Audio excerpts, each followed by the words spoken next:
নিয়ে আমাদের এই ট্রেনিংটা শুরু হচ্ছে। আজকে আমার প্রথম টপিকস হচ্ছে ফার্মাসিস্ট কোড অফ ইথিক্স এবং মডেল মেডিসিন শপে গ্রেড সি ফার্মাসিস্টদের ফার্মাসি টেকনিশিয়ান যারা তাদের দায়িত্ব ও কর্তব্য। APHA নীতিমালা, স্লাইডটা চেঞ্জ করেন সুমন। APHA নীতিমালা 1994, ফার্মাসিস্টের জন্য code of ethics. American pharmacist অ্যাসোসিয়েশনের আমেরিকান ফার্মাসিউটিক্যাল অ্যাসোসিয়েশন যেটাকে বলে সদস্যপদের মাধ্যমে 27 অক্টোবর 1994 সালে ফার্মাসিস্টের জন্য কোড অফ এথিক্স গ্রহণ করা হয়।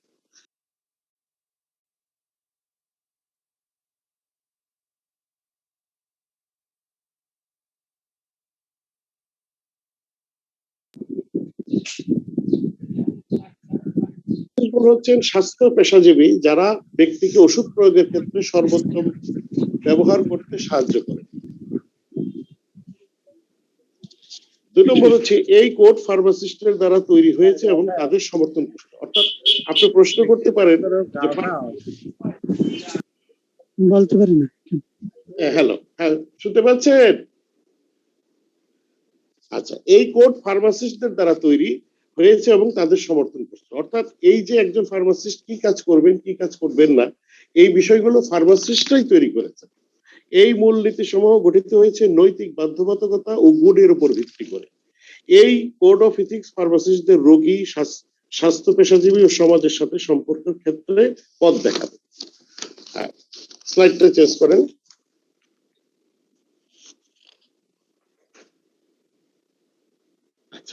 ফার্মাসিস্টদের জন্য কোড অফ ইথিক্স, অর্থাৎ ফার্মাসিস্ট কি কাজ করবে। একজন ফার্মাসিস্ট তার ও রোগীর মধ্যকার অর্জিত সম্পর্ককে সম্মান করবে। খুবই সুন্দর কথা। অর্থাৎ একজন আপনার সাথে একজন রোগীর মধ্যকার যে সম্পর্ক, অর্থাৎ আপনার এবং একজন রোগীর যে সম্পর্ক, এই সম্পর্ককে সবসময় সম্মানের চোখে দেখতে হবে। একজন ফার্মাসিস্ট প্রতিটি রোগীর প্রতি যত্নবান, দয়াশীল ও বিশ্বস্ত থেকে দায়িত্ব পালন করবে। খুবই সুন্দর কথা। মানে কি হচ্ছে যে রোগীর প্রতি আপনাকে যত্নশীল হইতে হবে, দয়াশীল হইতে হবে এবং বিশ্বস্ততা অর্জন করতে হবে। অর্থাৎ আপনাদের দুইজনের মধ্যে যেন বিশ্বাস হানির কোনো সম্পর্ক ঘটনা না। 3, একজন ফার্মাসিস্ট প্রতিটি রোগীর স্বাধীনতা ও মর্যাদাকে সম্মান করবে। একজন রোগীর যে স্বাধীনতা এবং মর্যাদা আছে সেটার প্রতি আপনার যত্নশীল হইতে হবে। 4, পেশাজীবী হিসেবে একজন ফার্মাসিস্ট সততা ও ন্যায় পরায়ণতার সাথে কাজ করবে। অর্থাৎ আপনি যখন একজন ফার্মাসিস্ট হিসেবে কাজ করছেন তখন আপনাকে অবশ্যই সৎ হইতে হবে এবং ন্যায়ের পথে থাকতে হবে। এটা আমাদের সমাজের সমস্ত ক্ষেত্রেই এই কথা প্রযোজ্য যে আমাদেরকে সততা এবং ন্যায়পরায়ণতার সাথে যে কোনো যার যার কাজ করতে হবে। 5 নম্বর, একজন ফার্মাসিস্ট তার জ্ঞান ও পেশাজীবী দক্ষতা বজায় রাখবেন। আপনি যে জ্ঞান পেয়েছেন, আপনি সিগারেটের ফার্মাসিস্ট, আপনি পড়াশোনা করেছেন, রেজিস্টার্ড ফার্মাসিস্ট হয়েছেন, আপনার যে জ্ঞান এবং যে পেশাজীবীর যে দক্ষতা সেটা সবসময় আপনাকে মেনটেন করতে হবে। 6, একজন ফার্মাসিস্ট তার সহকর্মী ও অন্যান্য স্বাস্থ্য পেশাজীবীদের মূল্যবোধ ও সক্ষমতাকে শ্রদ্ধা করবে। কি দাঁড়ালো যে আপনার যে অন্য একজন কলিগ আছে, সহকর্মী আছে, তার প্রতি আপনার শ্রদ্ধাশীল হইতে হবে এবং তার মূল্যবোধকে আপনাকে শ্রদ্ধা করতে হবে। হ্যাঁ, নেক্সট স্লাইড। স্লাইডটা চেঞ্জ করেন সুমন।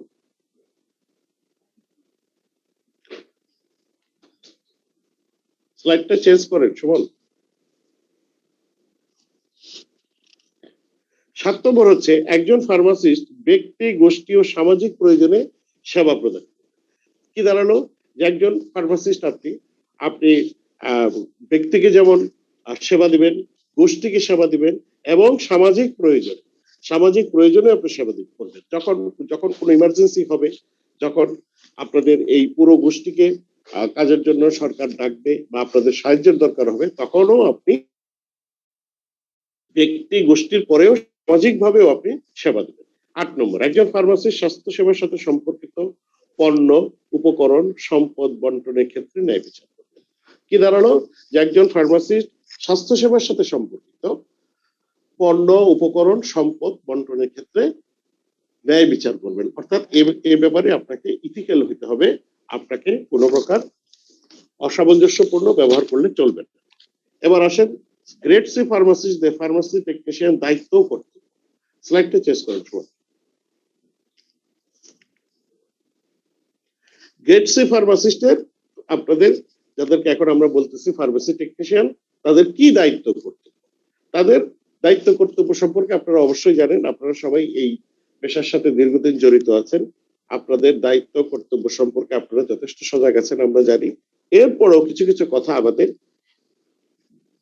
বলার প্রয়োজন আছে, এবং এই ঘটনাগুলো বিষয়গুলো দেখবেন যে আপনারা সবই আপনাদের ব্যক্তিগত জীবনে এগুলো আপনারা প্র্যাকটিস করে থাকেন। যেমন এক, সরকার অনুমোদিত স্ট্যান্ডার্ড অনুযায়ী মডেল মেডিসিন শপ পরিচালনা। কি ঘটনা? যে আমরা মডেল মেডিসিন শপের একটি স্ট্যান্ডার্ড সেট করে দিয়েছি, আপনারা জানেন যে সেটা সেইভাবে মডেল মেডিসিন শপ পরিচালনা করতে হবে। সেই স্ট্যান্ডার্ডটা কি আপনারা সবাই জানেন, যে একটা model medicine shop minimum 120 square ফিটের হইতে হবে, আর সেখানে বিদ্যুৎ সংযোগ থাকতে হবে, সেখানে হিট সেন্সিটিভ ওষুধগুলোকে রেফ্রিজারেটরে রাখতে হবে।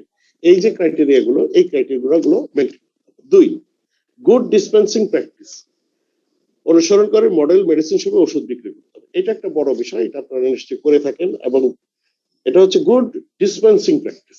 অর্থাৎ এই যে ওষুধ যে ডিসপেন্স করতেছেন, এই ওষুধের একটা গুড ডিসপেন্সিং প্র্যাকটিস, এইটাকে সবসময় আপনাকে অনুসরণ করতে হবে, এবং এটা আপনারা নিশ্চয় করে থাকেন।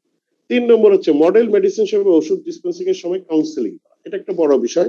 আপনারা জানেন যে অনেক সময় অনেক রোগী ডাক্তার সাহেবরা যে সমস্ত ওষুধপত্র লিখে দেয়, সেটা প্রপারলি অনেক রোগী হয়তো সেটা গ্রহণ করতে পারেন না বা জানেন না, ডাক্তার সাহেবরা বলে দিলেও হয়তো সেভাবে তারা বুঝতে পারেন না। কিন্তু এখানে আপনাদের একটা বিশাল ভূমিকা আছে। একজন পেশেন্ট যখন ওষুধের একটা প্রেসক্রিপশন নিয়ে আপনাদের কাছে আসবে, তখন আপনাকে সেই ওষুধগুলো কিভাবে তাকে সেবন করতে হবে, কোনটা কিভাবে লাগাতে হবে, কোনটা কিভাবে খাবার আগে বা খাবার পরে খেতে হবে, এই বিষয়গুলো আপনাকে অবশ্যই কাউন্সিল করতে হবে।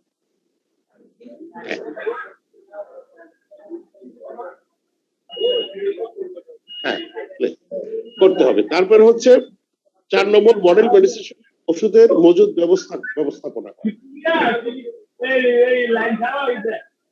স্যার আমি একটু কথা বলি, স্লাইডটা একটু চেঞ্জ হয়ে গেছে। হ্যাঁ, ওটা কত নম্বর স্লাইড একটু বলবেন স্যার? এটা হবে 4 নম্বর স্লাইড। আচ্ছা, 1 2 4 নম্বরে কত পয়েন্ট স্যার? এটাই, ঠিক আছে। আপনারা সবাই দেখতে পাচ্ছেন, একটু মাথা নাড়িয়ে রেসপন্স করবেন, মাথা নাড়িয়ে রেসপন্স করবেন। পরের স্লাইডে যান সুমন, পরের স্লাইডটা। আচ্ছা, ওষুধ কিভাবে আপনারা মডেল মেডিসিন শপে মজুত করবেন, সেটার একটা সঠিক ম্যানেজমেন্ট ব্যবস্থাপনা থাকতে হবে। ক্রেতাকে ওষুধ সেবনের সময় নিয়ম মেনে লেবেলিং করা। এটা অনেক সময় অনেক ফার্মেসি করে থাকে, অনেক ফার্মেসি করে থাকে না। অর্থাৎ ওষুধ দেওয়ার সময় একটা লেবেলের মধ্যে, নমস্কার, যুক্ত হয়েছেন, ওষুধ এটা লেবেলিং করে তাকে ওষুধের নিয়ম কিভাবে খাবে, কি করবে সেটা বলে দিও। আপনাকে এসএমএস, আপনি জুম অ্যাপ তো ইনস্টল করেছেন তাই না? আচ্ছা, জুম অ্যাপ যখন ইনস্টল করেছেন, এখন আপনি ওই যে একটা এসএমএস এর মাধ্যমে একটা লিংক পাঠিয়েছি কালকে, গতকাল বা এর আগে পাঠিয়েছি, পেয়েছেন? এসএমএস পাঠিয়েছি, হ্যাঁ মেসেজ পাঠিয়েছি, মেসেজের লিংক পাঠিয়েছি। হ্যাঁ,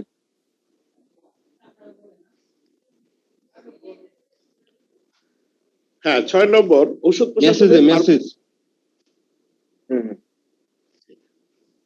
6। সুমন ভাই মিউট করে দেন, আপনি মিউট করে দেন। হ্যাঁ, আমি পড়ছি প্লিজ। 6 নম্বর হচ্ছে ঔষধ প্রশাসনের ফার্মাকোভিজিলেন্স কার্যক্রমে সক্রিয় অংশগ্রহণ করা। এই বিষয়টা কি? সেটা হচ্ছে ফার্মাকোভিজিলেন্স শব্দটা কি? সেটা হচ্ছে যে অনেক সময় অনেক ওষুধের বিরূপ প্রতিক্রিয়া হয়, অনেক সময় আমাদের অনেক ওষুধকে বাজার থেকে উইথড্র করতে হয়, অনেক ওষুধের সাইড ইফেক্ট পাওয়া যায়, তারপর অ্যাডভার্স ইফেক্ট পাওয়া যায়। সেই সমস্ত ওষুধগুলোকে আমরা নর্মালি বাজার থেকে উইথড্র করি। উইথড্র করার আগে কিছু ফার্মাকোভিজিলেন্স কর্মকাণ্ড আমরা পরিচালনা করে থাকি। শুধু আমরা না, অন্য সংস্থাও করে থাকে, স্বাস্থ্য বিভাগের অন্য সংস্থা, ইভেন যারা বিদেশি সংস্থা আছে তারাও করে থাকেন। এতে এই সমস্ত কার্যক্রম যখন আপনার পরিচালিত হবে, যখন আপনার দোকানে এই সমস্ত ফার্মাকোভিজিলেন্স কর্মকাণ্ডের জন্য মানুষরা যাবে, তাদেরকে আপনারা অবশ্যই সক্রিয়ভাবে সহায়তা করবেন এবং তাদের যে সমস্ত কোয়েশ্চেনারি প্রশ্ন থাকে সেগুলোতে আপনারা বিরক্ত না হয়ে উত্তর দিবেন, কারণ এটা জনস্বাস্থ্যের জন্য এই ধরনের কর্মকাণ্ড করা। 7 নম্বর আছে ওষুধ প্রশাসনের নোটিশে প্রদত্ত নির্দেশনা মেনে চলা এবং তা সংরক্ষণ করা। আমরা সময়ে সময়ে ওষুধ প্রশাসন অধিদপ্তর ওষুধ ব্যবসায়ী ভাইগণকে বিভিন্ন ধরনের নির্দেশনা আমরা দিয়ে থাকি। এই নির্দেশনাগুলো আপনাদেরকে মানতে হবে এবং এই নির্দেশনাগুলো আপনাদেরকে ফলো করতে হবে এবং সেটা সংরক্ষণ করতে হবে। তাইলে কি হবে যে আপনারা কখনো এই সমস্ত বিষয় নিয়ে আপনাদের মধ্যে কখনো বা আমাদের সাথে ভুল বোঝাবুঝির অবকাশ হবে না, এগুলো নিজেদের মধ্যে সংরক্ষণ করতে হবে। 8 নম্বর আছে ওষুধ প্রশাসন কোনো ওষুধ নিষিদ্ধ করলে তা বিক্রয় না করা। এই কথা আমি আগেও বলেছি যে ফার্মাকোভিজিলেন্স কার্যক্রমের মাধ্যমে কোনো ওষুধকে যদি আমরা নিষিদ্ধ করি, কোনো ওষুধ নিষিদ্ধ হতেই পারে, এর আগেও হয়েছে আপনারা জানেন, তো সেই সমস্ত ওষুধ যখনই আপনারা জানতে পারবেন যে এই ওষুধটা নিষিদ্ধ করা হয়েছে, সেই ওষুধটা ওই সময় থেকেই আর বিক্রয় না করা। ওষুধ প্রশাসনের নির্দেশনা অনুযায়ী মেয়াদ উত্তীর্ণ ওষুধের ব্যবস্থা করা। ওষুধের মেয়াদ উত্তীর্ণ হওয়া এটা একটা প্রতিদিনকার ঘটনা, প্রতিদিনই কোনো না কোনো ওষুধের মেয়াদ উত্তীর্ণ হতে হবে, এটাই স্বাভাবিক।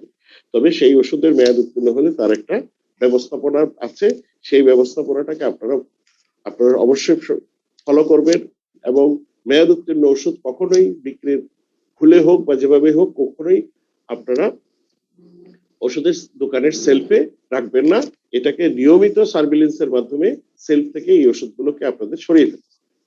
10 নম্বর হচ্ছে অননুমোদিত নকল ভেজাল নিম্নমানের ওষুধ সংরক্ষণ ও বিক্রয় না করা। এখানে একটা কথা আছে যে নকল ভেজাল ওষুধ আপনি বা আমি দেখে চট করে বুঝতে পারবো না সেটা যদি কেমিক্যাল টেস্ট না করা হয়, কিন্তু অননুমোদিত ওষুধ, এই অননুমোদিত হচ্ছে আনরেজিস্টার্ড প্রোডাক্ট। আনরেজিস্টার্ড প্রোডাক্ট সেটা তো ওষুধ না, তাই না? সেটা ওষুধ না, সেটা অন্য বিভিন্ন ধরনের জিনিস হতে পারে। সেই ওষুধগুলো আপনারা ভালোভাবেই চেনেন। সেই ওষুধ বলেন বা পণ্য বলেন সেগুলো কখনোই দোকানে সংরক্ষণ করা যাবে না, বিক্রয় করা যাবে। তারপরে 11 নম্বর আছে মডেল ফার্মেসিতে এই গ্রেড ফার্মাসিস্ট সহকারী হিসেবে কাজ করা। যদি কখনো কোনো বড় মডেল ফার্মেসিতে, যেখানে আমরা বলে দিয়েছি এই গ্রেড রেজিস্টার ফার্মাসিস্ট থাকবেন, সেইখানে যদি সম্ভব হয় সেই দোকানের সাইজ শেপ বুঝে সেই দোকানে আপনারা এই গ্রেড ফার্মাসিস্টের সহকারী হিসেবে কাজ করতে পারেন। এই পর্যন্তই ছিল কোড অফ ফার্মাসিস্টের ইথিক্স দায়িত্ব কর্তব্য সম্পর্কে। এরপরে আপনাদের যদি কোনো প্রশ্ন থাকে আমাকে করতে পারেন বা কোনো বিষয় বুঝতে পারেন নাই, বোঝার হতে পারে, আমাকে প্রশ্ন করতে পারেন।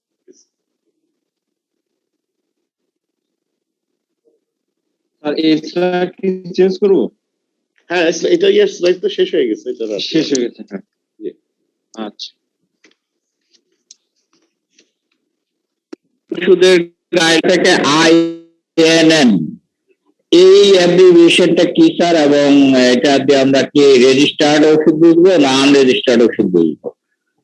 প্লিজ আবার বলেন, আমি ঠিক বুঝতে পারিনি। কোন ওষুধের প্রোডাক্টের গায়ে লেখা থাকে INN, এই এটার অ্যাব্রিভিয়েশনটা স্যার কি আসলে, এবং এটা কি রেজিস্টার্ড ওষুধ না? হ্যাঁ, রেজিস্টার্ড। আমি বলতেছি ওষুধের গায়ে কয়েকটা জিনিস লেখা থাকে। একটা থাকে বিপি, ব্রিটিশ ফার্মা কোম্পানি, আরেকটা থাকে ইউএসপি, ইউনাইটেড স্টেটস ফার্মাকোপি, আরেকটা থাকে হচ্ছে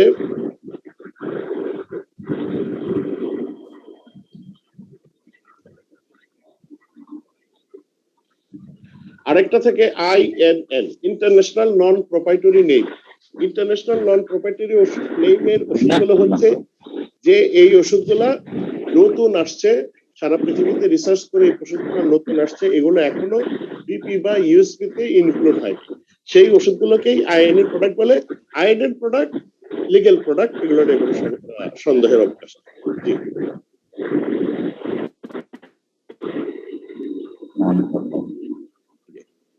thank you sir. Thank you. আর খোরশেদ আলম, আমার একটা প্রশ্ন ছিল। জি বলেন। যেমন আমরা আয়ুর্বেদিক ইউনানি ওষুধ বিক্রি করি আমাদের দোকানে, এখন লেখা আছে উৎপাদন লাইসেন্স নাম্বার EU 215 আর DAR নং U 144A002। এটার উপর ভিত্তি করে কি আমি বুঝতে পারবো যে এটা আসলে কি রেজিস্টার্ড কিনা? হ্যাঁ, বুঝতে পারবেন। এরপরেও আপনার যদি সন্দেহ হয়, আপনি আমাদের যে একটা ওয়েবসাইট আছে, শুনতে পাচ্ছেন, জি জি www.dzdr.gov.bt সেখানে গিয়ে আপনি রেজিস্টার্ড কোম্পানি আছে, ওই কোম্পানিটাকে আপনি সার্চ দিবেন। ওই কোম্পানিটাকে সার্চ দিলে ওই কোম্পানির রেজিস্টার্ড প্রোডাক্টের পুরো লিস্টটা চলে আসবে, এবং সেখানে আপনি এই জিআর নম্বরটা দিলেই ওই প্রোডাক্টটাকে আপনি খুঁজে পাবেন যে এই প্রোডাক্টটা রেজিস্টার্ড প্রোডাক্ট। আপনাদের সবার কাছে অ্যান্ড্রয়েড ফোন আছে, আপনি দোকানে বসে বসে এটা চেক করতে পারবেন। ভেরি ইজি, খুব কঠিন কাজ না। আপনারা বসে বসে অ্যাড্রেসটা আবার বলেন sir. www.DGDA Directorate General of Drug Administration .gov.bt ওখানে গেলেই দেখবেন, ওখানে মেনু বারে সবকিছু দেওয়া আছে, কোম্পানির লিস্ট দেখবেন, এলোপ্যাথিক, ইউনানি, আয়ুর্বেদিক সব আছে। সেভাবে ঢুকে গেলেই আপনি এটা খুঁজে বের করতে পারবেন। Very simple. Sir Khurshid Alam, আরেকটা কথা। হ্যাঁ প্লিজ বলেন। আমি ডিজিএডি তে কয়েকদিন যাবতীয় কাজ করতেছি আমার একটা সফটওয়্যারের আমি সাথে। একটু কথা বলি। ওখানে দেখা যাচ্ছে যে আমার স্কোয়ারের অনেক প্রোডাক্ট, যেমন নেক্সাম 40 ট্যাবলেট ডিজিডি এর সার্চ বক্সে নাই, আমি দিছি কিন্তু সার্চিং এ আসে না। আচ্ছা, এই ক্ষেত্রে কি বুঝবো? না না, নেক্সাম তো পুরনো প্রোডাক্ট, অবশ্যই আসার কথা, হয়তো কোনো ধরনের টেকনিক্যাল ফল্ট হতে পারে। আমি দেখি অবশ্যই অন্যগুলি আসছে, আচ্ছা নেক্সাম 40, নেক্সাম 20, নেক্সাম 40 ট্যাবলেট আসছে না, নেক্সাম 40 ট্যাবলেটটা আসছে না। আচ্ছা, আমি তো ওদের সাথে আলাপ করে দেখবো, এটা কোনো অন্য। আচ্ছা স্যার, আমি একটু কথা বলতে চাচ্ছি। হ্যাঁ প্লিজ বলেন। কোশ্চেন পর্বটা আমরা লাস্টে নেব। আমি স্ক্রিন শেয়ার করেছি, আপনি এই স্ক্রিনটা একটু স্যার এখন স্টার্ট করেন। হ্যাঁ আমি চলে যাচ্ছি এখানে। আচ্ছা ঠিক আছে, আপনার ধন্যবাদ। আপনারা একটু আপনাদেরকে আনমিউট করে দিলাম, মিউট করে দিলাম। আপনারা একটু এভাবে ক্লাসটা করেন। এখন পরবর্তীতে আমরা শেষে এই কোশ্চেন পর্বে চলে যাব। হ্যাঁ, ধন্যবাদ। আচ্ছা ধন্যবাদ। আমি আমার নেক্সট টপিকসে যাচ্ছি। সেটা হচ্ছে যে আইন, যেটাকে আমরা অ্যাক্টস বলি, রুলস, বিধি এবং প্রবিধি, রেগুলেশন। আপনারা জানেন যে বাংলাদেশের না, পৃথিবীর সব, নেক্সট স্লাইডে যান সুমন, স্লাইডটা চেঞ্জ করুন। হ্যাঁ, থ্যাংক ইউ। আচ্ছা, আপনারা জানেন যে পৃথিবীর সমস্ত কর্মকাণ্ড কোনো না কোনো আইন দ্বারা নিয়ন্ত্রিত হয়। অর্থাৎ আমরা প্রত্যেকটা মানুষই কোনো না কোনো ভাবে, প্রত্যেকটা প্রতিষ্ঠানে কোনো না কোনো ভাবে বিভিন্ন আইন দ্বারা নিয়ন্ত্রিত হয়ে থাকে। বাংলাদেশে ওষুধ নিয়ন্ত্রণে ব্যবহৃত বিভিন্ন আইনগুলো হচ্ছে আমাদের ওষুধ প্রশাসন অধিদপ্তরের যে আইনগুলো দ্বারা আমরা চলে থাকি বা গাইডেড, সেগুলো হচ্ছে বিপজ্জনক ঔষধ আইন, দি ডেঞ্জারাস ড্রাগ অ্যাক্ট 1930-1951, অনেক পুরনো আইন, আপনারা দেখতেই পাচ্ছেন, 1930 সালের এবং 1951 সালের আইন। সেটা হচ্ছে বিপজ্জনক ঔষধ আইন। তারপর হচ্ছে এটা আমাদের মেইন আইন, ঔষধ আইন, দি ড্রাগ অ্যাক্ট 1940 এবং 1974।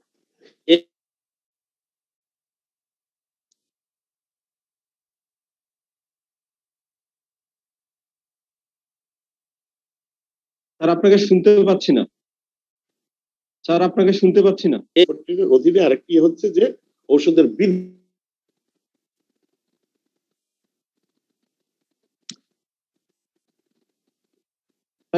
স্যার একটু আনমিউট করবেন স্যার, শুনতে পাচ্ছি না, আনমিউট করবেন। হ্যাঁ, আচ্ছা। তারপর হচ্ছে দ্য বেঙ্গল ড্রাগ রুলস 1946, এটাও একটা ঔষধ আইনের অংশ। আরেকটা আইন আছে, সেটা হচ্ছে বিষ আইন, দ্য পয়জন অ্যাক্ট 1990, 1919 সালের আইন, অনেক পুরনো আইন, এবং 1952 সালে এটা কিছু সংশোধনী হয়েছে। তারপরে আছে বিশেষ ক্ষমতা আইন, দ্য স্পেশাল পাওয়ার অ্যাক্ট 1974, এটাও একটা খুব জোরালো আইন, এবং এই আইনের মাধ্যমে আপনারা দেখবেন যখন কোনো কোথাও নকল ভেজাল ওষুধের কারখানা আবিষ্কার হয়, তখন বিশেষত এই আইনেই মামলাটা দায়ের হয়ে থাকে, এবং এই আইনের ধারা যেমন শক্ত এবং শাস্তিও খুব। সেটা হচ্ছে ফার্মেসি অধ্যাদেশ বিশেষ আইন, ফার্মেসি, এবং 2013। এই আইনটাই এই সবগুলো আইনের মধ্যে সবচেয়ে নতুন আইন। সেটা হচ্ছে আপনাদেরকে নিয়ে যে আইনটা গঠিত হয়েছে। নেক্সট, তারপর হচ্ছে ঔষধ নিয়ন্ত্রণ অধ্যাদেশ, দ্য ড্রাগ কন্ট্রোল অ্যামেন্ডমেন্ট 1982, 1982 সালে আমাদের আইনটা কিছুটা হয়েছিল, অ্যামেন্ডমেন্ট হয়েছিল সেটার আইন। তারপর ঔষধ নিয়ন্ত্রণ সংশোধন অধ্যাদেশ, ড্রাগ কন্ট্রোল অ্যামেন্ডমেন্ট অর্ডিন্যান্স 1982, ওই একই কথা, 82 সালে এটা কিছু চেঞ্জ হয়েছে। তারপরে 84 সালে কিছু চেঞ্জ হয়েছে। এরপরে আসেন মাদক নিয়ন্ত্রণ আইন, নার্কোটিক্স কন্ট্রোল অ্যাক্ট 1990, এটা হচ্ছে মাদক দ্রব্য নিয়ন্ত্রণ অধিদপ্তর এই আইনের দ্বারা পরিচালিত হয় এবং আমাদের মধ্যেও এই আইনের কিছু ব্যবহার আছে। ঔষধ নিয়ন্ত্রণ সংশোধন আইন, drug control ordinance 2006, mobile code আইন 2009, মোবাইল কোড আপনারা জানেন যে মোবাইল কোড আইন 2009 এর মধ্যে আমাদের ড্রাগ অ্যাক্ট 1940 ইনক্লুড করা আছে এবং এইটার মাধ্যমেই আমরা মোবাইল কোড পরিচালনা করি।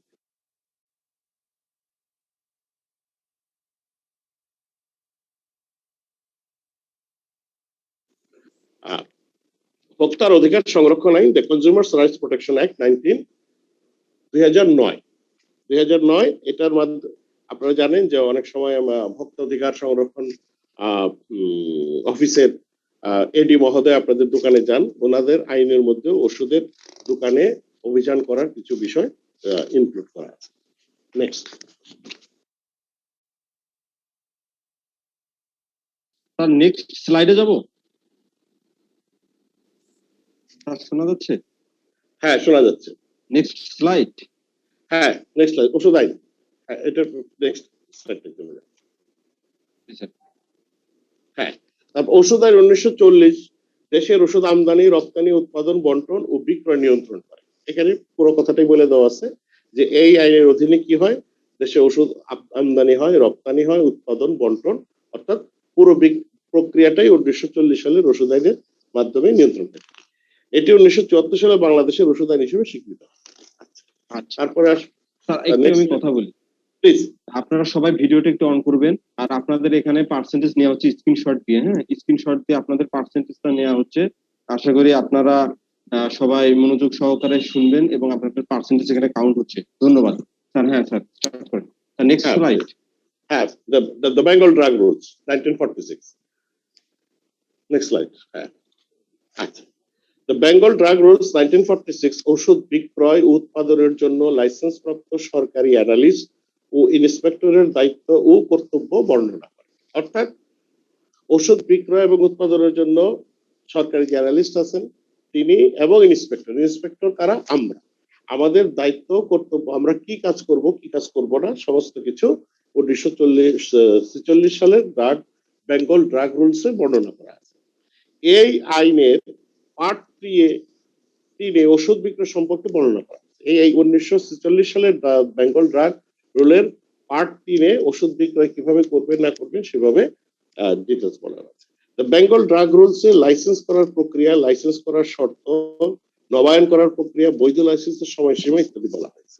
কি বলা হয়েছে যে এই রুলে আছে যে কিভাবে আপনি লাইসেন্স করবেন, লাইসেন্স করার শর্ত কি, ওই যে 2 বছর পর পর নবায়ন করেন সেই কথা লেখা আছে, এবং বৈধ লাইসেন্সের সময়সীমা যেটা বললাম যে 2 বছর। Next slide. হ্যাঁ, ফার্মেসি অধ্যাদেশ বিশেষ আইন 1976-2013। ফার্মেসি অধ্যাদেশ বিশেষ আইন 1976-2013 হচ্ছে বাংলাদেশে ফার্মেসি প্র্যাকটিস নিয়ন্ত্রণের জন্য ফার্মেসি কাউন্সিল গঠন করা হয়। ফার্মেসি কাউন্সিল নিম্নোক্ত সদস্যদের নিয়ে গঠিত। এটা হচ্ছে আপনাদের যে আইনের মাধ্যমে আপনাদের ফার্মেসি কাউন্সিল গঠন করা হয়েছে সেই আইনটা হচ্ছে 1976 সালের আইন এবং এটা 2013 সালে কিছুটা অ্যামেন্ডমেন্ট করা হয়েছে এবং এই আইনের মাধ্যমে আপনাদের ফার্মেসি কাউন্সিল গঠন করা হয়েছে। ফার্মেসি কাউন্সিলে কারা থাকবেন সে বিষয়ে বলা হচ্ছে যে সচিব, জনসেবা, স্বাস্থ্য সেবা বিভাগ, স্বাস্থ্য পরিবার কল্যাণ মন্ত্রণালয় পদাধিকার বলে তিনি এই কাউন্সিলের সভাপতি। অর্থাৎ ফার্মেসি কাউন্সিলের সভাপতি হচ্ছেন আমাদের স্বাস্থ্য সেবা বিভাগের মাননীয় সচিব মহোদয়। উনি পদাধিকার বলে এই সচিব পদে উনি অধিষ্ঠিত হন। তারপরে আছেন মহাপরিচালক স্বাস্থ্য অধিদপ্তর। স্বাস্থ্য অধিদপ্তরের মহাপরিচালক মহোদয় এটার আছেন। তারপরে আছেন মহাপরিচালক ওষুধ প্রশাসন অধিদপ্তর, অর্থাৎ আমাদের ওষুধ প্রশাসন অধিদপ্তরের ডিজি স্যার আছেন। তারপরে আছেন চেয়ারম্যান ফার্মেসি বিভাগ, ঢাকা বিশ্ববিদ্যালয়। নেক্সট। আচ্ছা স্যার আমি একটু কথা বলি। আমাদের এই সেশন চলবে 12:30 পর্যন্ত। হ্যাঁ জি জি, 12:30 পর্যন্ত চলবে। তো আসলে আমাদের এই মডিউল 1 মডিউল 2 দিয়ে 12:30 পর্যন্ত স্যার একটু এইভাবে একটু সেশনটা কন্টিনিউ করুন। হ্যাঁ ধন্যবাদ। জি, থ্যাংক ইউ। 5 নম্বরে কি থাকবেন? সরকার কর্তৃক মনোনীত 4 জন সদস্য, যাদের একজন মেডিসিনের প্রফেসর, একজন বাংলাদেশ মেডিকেল ইনস্টিটিউশনের ফার্মাকোলজি বিভাগের প্রফেসর এবং 2 জন যোগ্যতা সম্পন্ন ফার্মাসিস্ট। 4 জনের মধ্যে একজন হচ্ছে মেডিসিনের প্রফেসর স্যার থাকবেন, মেডিকেল ইনস্টিটিউশনের ফার্মাকোলজি বিভাগের একজন প্রফেসর থাকবেন এবং 2 জন থাকবেন ফার্মাসিস্ট, সিনিয়র ফার্মাসিস্ট যারা। 6 থাকবেন বাংলাদেশ ঔষধ শিল্প সমিতি কর্তৃক মনোনীত একজন যোগ্যতা সম্পন্ন ফার্মাসিস্ট। তিনিও ফার্মাসিস্ট, কিন্তু তাকে সিলেক্ট করবেন ঔষধ শিল্প সমিতি। ঔষধ শিল্প সমিতি কি? যারা এই দেশে অ্যালোপ্যাথিক ওষুধ প্রস্তুতকারী প্রতিষ্ঠানের যে সংগঠন, এটাকে বলা হয় BAPI, Bangladesh association of pharmaceutical industry, সেই সমিতি কর্তৃক মনোনীত একজন যোগ্যতা সম্পন্ন ফার্মাসিস্ট। বাংলাদেশ মেডিকেল অ্যাসোসিয়েশন কর্তৃক মনোনীত একজন সদস্য। মেডিকেল অ্যাসোসিয়েশন মানে কি? ডাক্তারদের এমবিবিএস ডাক্তারদের, গ্রাজুয়েট ডাক্তারদের যে সংগঠন, বিএমএ বলে, মানে বাংলাদেশ মেডিকেল অ্যাসোসিয়েশন, সেইখানে তাদের মনোনীত একজন সদস্য। 8 নম্বরে থাকবে বাংলাদেশ কেমিস্ট এন্ড ড্রাগিস্ট সমিতি কর্তৃক মনোনীত একজন যোগ্যতা সম্পন্ন ফার্মাসিস্ট। তিনিও ফার্মাসিস্ট, কিন্তু তাকে নির্ণয় করবেন বাংলাদেশ কেমিস্ট এন্ড সমিতি, যেটা আপনাদের সমিতি। তারপরে থাকবে বাংলাদেশ ফার্মাসিউটিক্যাল সোসাইটি কর্তৃক মনোনীত 3 জন সদস্য। এতে আপনারা বুঝতেই পারতেছেন এটা একটা বড় কমিটি, এবং এই কমিটিতে যারা আছেন তারা সবাই যোগ্যতা সম্পন্ন মানুষ, এবং তারা সবাই স্বস্বক্ষেত্রে তাদের স্বস্বক্ষেত্রে সবাই যোগ্যতা সম্পন্ন মানুষ। নেক্সট। আচ্ছা, এবার প্রশ্ন হচ্ছে ফার্মেসি কাউন্সিল কি করে থাকে? ফার্মেসি কাউন্সিলের কাজ 1, যোগ্যতা সম্পন্ন ব্যক্তিকে ফার্মাসিস্ট হিসেবে নিবন্ধনের উদ্দেশ্যে ফার্মেসি পরীক্ষার অনুমোদন দেওয়া। অর্থাৎ একজন যোগ্যতা সম্পন্ন ব্যক্তি যিনি ফার্মাসিস্ট হিসেবে নিবন্ধনের উদ্দেশ্যে ফার্মেসি পরীক্ষায় হবেন, তাকে অনুমোদন। 2 নম্বর হচ্ছে অনুমোদিত পরীক্ষা যে সকল বিষয়ের উপর হবে সেগুলো নির্দিষ্ট করা। অর্থাৎ আপনারা কি বিষয়ে পরীক্ষা দিবেন, কি বিষয়ে পড়বেন, তার সিলেবাস ঠিক করা। অর্থাৎ কি বিষয়ের উপর আপনি পড়াশোনা করলে একজন মানুষ, একজন স্টুডেন্ট A গ্রেডের ফার্মাসিস্ট হবে, B গ্রেডের ফার্মাসিস্ট হবে, C গ্রেডের ফার্মাসিস্ট হবে, এই বিষয়গুলো সিলেবাস তৈরি করে দেওয়া হচ্ছে ফার্মেসি কাউন্সিলের কাজ। 3 নম্বর হচ্ছে অনুমোদিত পরীক্ষার জন্য ভর্তির উদ্দেশ্যে ফার্মেসি কোর্স ও প্র্যাকটিক্যাল পরীক্ষার অনুমোদন করা। অর্থাৎ যারা যোগ্যতা সম্পন্ন ব্যক্তি আছে তাদের পরীক্ষার ব্যবস্থা করা এবং প্র্যাকটিক্যাল পরীক্ষা যেগুলো আছে সেগুলোর ব্যবস্থা করা। 4 নম্বর হচ্ছে অনুমোদিত পরীক্ষায় প্রার্থী ভর্তির শর্ত ও প্রক্রিয়াগুলো নির্দিষ্ট করে দেওয়া। এবং একই কথা, যেটা হচ্ছে আপনি কি কোন যোগ্যতা সম্পন্ন হইলে আপনি ফার্মেসি কাউন্সিলে ভর্তি হইতে পারবেন, তারপর সেই কি প্রক্রিয়ার মাধ্যমে আপনাকে যেতে হবে, এই জিনিসগুলোকে ঠিক করে দাও। অনুমোদিত কোর্স পরিচালনা করে ইনস্টিটিউট সময়ের শিক্ষার মান ঠিক করা বা যা তারা বজায় রাখে। যে সমস্ত প্রতিষ্ঠান ফার্মেসি কাউন্সিলের এই কোর্সগুলো করিয়ে থাকেন, তাদের শিক্ষার মান তারা সঠিক আছে কিনা, তারা সঠিকভাবে ছাত্রছাত্রীদেরকে শিক্ষা দিচ্ছেন কিনা, সঠিক শিক্ষক আছেন কিনা, ক্লাস রুমের ব্যবস্থা কি ঠিক আছে কিনা, তাদের প্র্যাকটিক্যাল ঠিক মতো হচ্ছে কিনা, ইত্যাদি বিষয়গুলো ফার্মেসি কাউন্সিল দেখভাল করে। শিক্ষার্থীরা যাতে যন্ত্রপাতি ও সুবিধাটি পায় সে ব্যবস্থা করা যায়, যেটা আমি আগেই বললাম। অর্থাৎ শিক্ষার্থীরা সঠিক শিক্ষা পাচ্ছে কিনা আর সেটারও ব্যবস্থা করা। Next slide.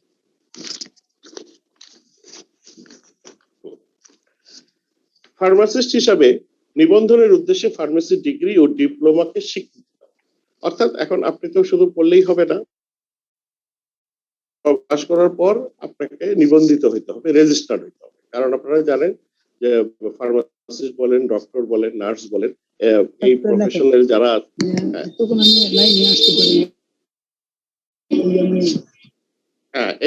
এই প্রফেশনে যারা আছেন তাদের সবাইকে নিবন্ধিত হইতে হয়। অর্থাৎ রেজিস্টার ধারী হইতে হয়, এবং রেজিস্ট্রেশনের ধারী না হওয়া পর্যন্ত তাদেরকে ওই প্রফেশন হিসেবে স্বীকৃতি দেওয়া হয়।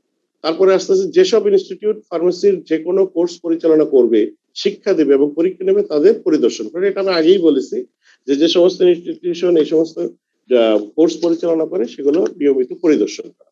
9, ফার্মাসিস্ট ও ফার্মেসিতে শিক্ষানবিশদের রেজিস্টার তৈরি ও রক্ষণাবেক্ষণ করা। অর্থাৎ একজন ফার্মাসিস্ট এবং ফার্মেসিতে যে সমস্ত শিক্ষানবিশ থাকবে, অ্যাপ্রেন্টিস থাকবে, তাদের রেজিস্টার তৈরি করা। ফার্মাসিস্টের নিবন্ধন করা ও নিবন্ধনের সনদপত্র অনুমোদন করা। এটা আমি আগেই বলেছি, সেটি হচ্ছে যে ফার্মাসিস্টদেরকে রেজিস্ট্রেশন দেওয়া এবং সনদপত্র অনুমোদন দেওয়া। ফার্মাসিস্ট হিসেবে নিবন্ধনের উদ্দেশ্যে পরীক্ষা নেওয়া, এটা আগে বলেছি যে ফার্মাসিস্টদের নিবন্ধিত হওয়ার আগে যে পরীক্ষা নিতে হবে, তারপরে যারা পাশ করবে তাদেরকেই নিবন্ধিত করা হবে। 12 আইনের বলে কাউন্সিলকে প্রয়োজন অন্যান্য কার্যক্রম নেওয়ার ক্ষেত্রে সহায়তা। তারপরে যে ইয়াগুলো আছে সেখানে যে সমস্ত ধারা আছে সে সমস্ত ধারা প্রয়োগের ব্যাপারে কাউন্সিলকে অর্থাৎ বাংলাদেশ ফার্মেসি কাউন্সিলকে সহায়তা করতে হবে, এইটাই হচ্ছে। তারপর নেক্সট স্লাইড।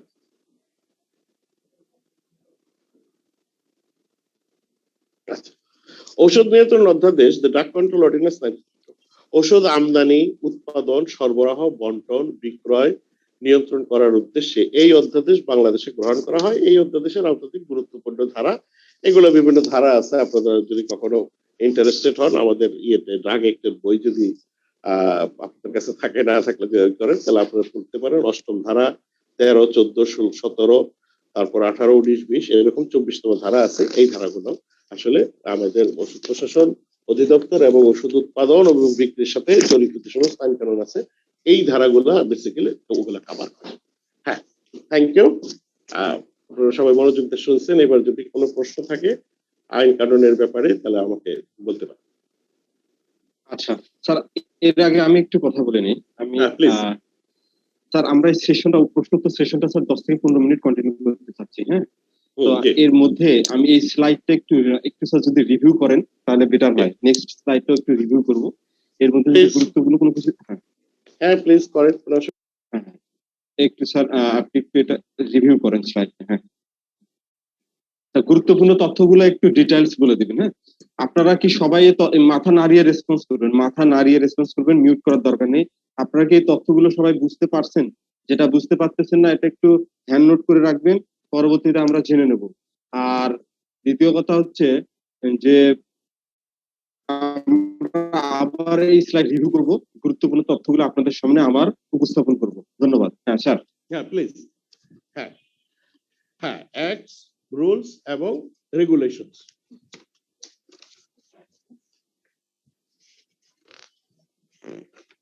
এই যে আইনগুলো দেখেন, এই আইনগুলোর মধ্যে আমি একটা আইন নিয়ে আপনাদের সাথে একটু কথা বলতে চাই, সেটা হচ্ছে ভোক্তা অধিকার সংরক্ষণ আইন। আপনারা কি শুনতে পাচ্ছেন সবাই? সুমন শুনতে পাচ্ছেন? হ্যাঁ স্যার, হ্যাঁ শুনতে পাচ্ছি। আচ্ছা, আপনাদের একটা আইনটা নিয়ে আমি একটু কথা বলতে চাই, সেটা হচ্ছে ভোক্তা অধিকার সংরক্ষণ আইন। আপনারা প্রায়শই আমাদের কাছে মানে অভিযোগ, সাউন্ডটা কম আসছে স্যার, সাউন্ডটা কম আসতেছে। আচ্ছা আচ্ছা, আমি কি স্যার হ্যালো, হ্যাঁ স্যার সাউন্ডটা কম আসতেছে। এখন শোনা যাচ্ছে না? শোনা যাচ্ছে এখন? হ্যাঁ স্যার, এখন শোনা যাচ্ছে। আচ্ছা, সেটা হচ্ছে যে প্রায়শই বিভিন্ন ওষুধ ব্যবসায়ী ভাইয়েরা আমাদের কাছে বলে, স্যার একটু কম শোনা যাচ্ছে। হ্যালো, শোনা যাচ্ছে এখন? শোনা যাচ্ছে। আচ্ছা, সেটা হচ্ছে যে প্রায়শই ওষুধ ব্যবসায়ী ভাইয়েরা একটা মানে অভিযোগ বলবো না, অনুযোগ বলবো, বলে যে ভোক্তা অধিকার সংরক্ষণ আইন, ভোক্তা অধিকার সংরক্ষণ আইনের অধীনে প্রায়শই শব্দ হচ্ছে কিছু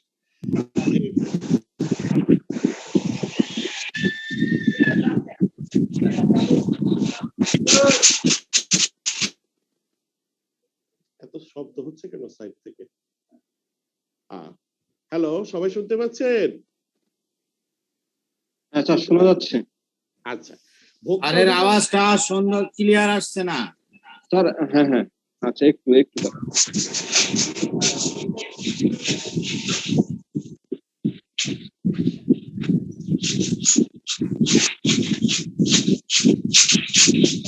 আচ্ছা স্যার, আপনার সাউন্ডটা একটু ক্লিয়ার হচ্ছে না।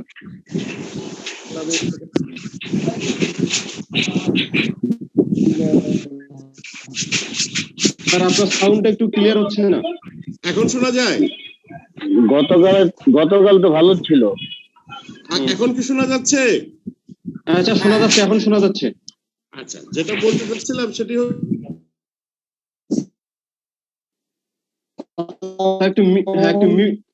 একটু মিউট করে কথা বলেন স্যার, আনমিউট করে কথা বলেন।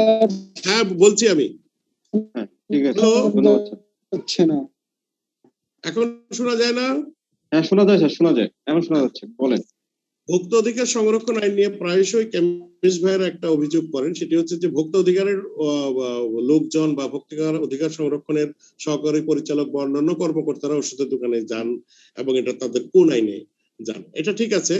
ও ভোক্তা অধিকার সংরক্ষণ আইনের 51 ধারায় স্পষ্ট লেখা আছে যে মেয়াদ উত্তীর্ণ ঔষধ এবং সঠিক মূল্যে, নির্ধারিত মূল্যের অধিক মূল্যে ওষুধ বিক্রয়, এই দুটো ধারা যদি কোনো ওষুধ ব্যবসায়ী ভঙ্গ করেন এবং সেটা যদি ভোক্তা অধিকার সংরক্ষণ অধিদপ্তরের কর্মকর্তা বৃন্দ এটা হাতে নাতে ধরতে পারেন, তাইলে কিন্তু এটা শাস্তিযোগ্য অপরাধ। অতএব আপনারা, ওনারা যখন আপনাদের দোকানে যাবেন, আপনারা ওনাদেরকে সহযোগিতা করবেন এবং যে দুটো কথা বললাম যে নির্ধারিত মূল্যের অধিক মূল্যে ওষুধ বিক্রয় করা এবং আপনার কি বলে ওই মেয়াদ উত্তীর্ণ ওষুধ যাতে সংরক্ষিত না অবস্থায় থাকে, সেই বিষয়গুলো আপনারা একটু যত্নবান হবেন, তাইলেই আর কোনো অনাকাঙ্ক্ষিত ঘটনা ঘটবে না। জি, ধন্যবাদ।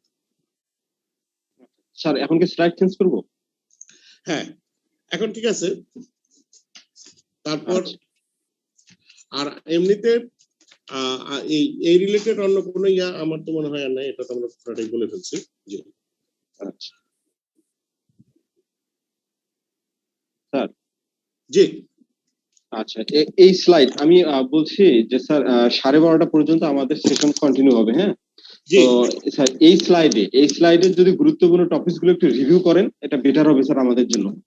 আচ্ছা, একটু স্যার দয়া করে যদি এই বিষয়গুলো, প্রত্যেকটা স্লাইড আমি আবার স্টার্ট করতেছি, দ্বিতীয় ফার্স্ট স্লাইড, হ্যাঁ ফার্স্ট স্লাইডে একটু স্যার রিভিউ করবেন দয়া করে। হ্যাঁ স্যার।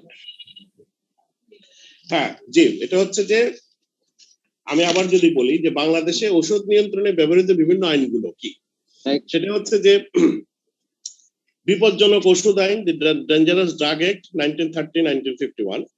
তারপরে হচ্ছে এই আইনটা অবশ্য এখন ওইভাবে প্রচলিত না। ঔষধ আইনটা প্রচলিত 1940 সালের।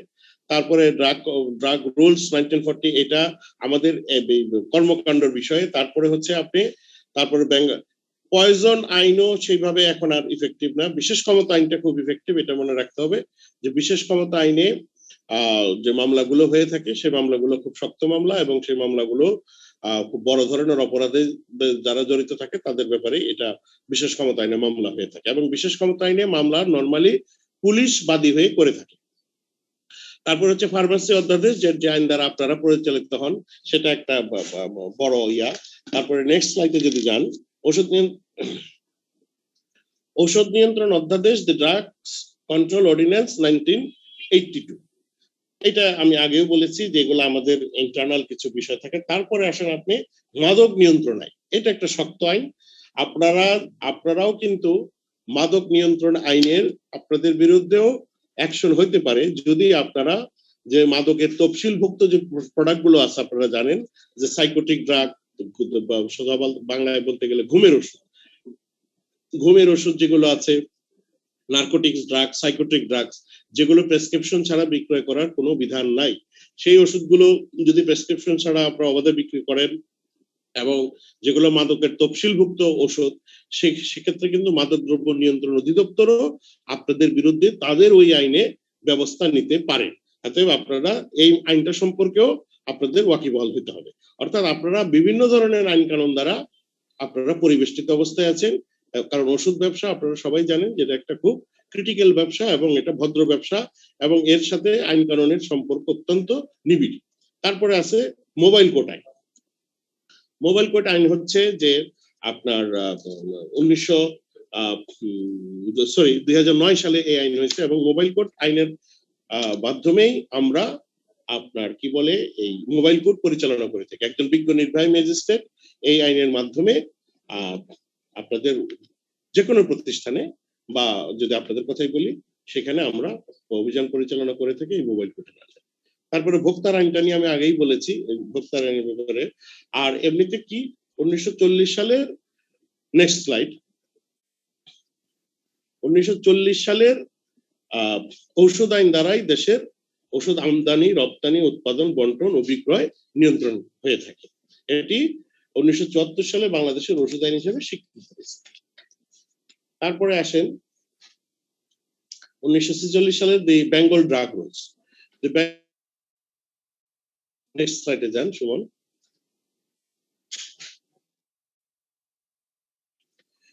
বেঙ্গল ড্রাগ রুলসে কি আছে, সেটা হচ্ছে যে ওষুধ বিক্রয় উৎপাদনের জন্য লাইসেন্সপ্রাপ্ত সরকারি অ্যানালিস্ট ইন্সপেক্টর দায়িত্ব বন্টন করা হচ্ছে। আচ্ছা, এখানে হচ্ছে আমরা ওষুধ প্রশাসন অধিদপ্তরে যারা চাকরি করি, যারা ইন্সপেক্টর হোক, সুপারিনটেন্ডেন্ট হোক, এডিডিডি যাই হোক, বেসিক্যালি আমরা সবাই ইন্সপেক্টর, আমাদের সবার ইন্সপেকশন করার পাওয়ার আছে। তো এই জন্য আইনের বইতে শুধু ইন্সপেক্টর লেখা থাকে। অতএব আমার ডিজি মহোদয় একজন ইন্সপেক্টর, আমার ডাইরেক্টরও একজন ইন্সপেক্টর, আমিও ইন্সপেক্টর, সবাই ইন্সপেক্টর, সবারই ইন্সপেকশনের ক্ষমতা দেওয়া আছে। তো এই ইন্সপেক্টররা, অর্থাৎ আমরা মাঠ পর্যায়ে কি দায়িত্ব করব, কি আমাদের দায়িত্ব কর্তব্য কি, সেই বিষয়গুলো বর্ণনা করা আছে দি বেঙ্গল ড্রাগ রুলস 1946 এ।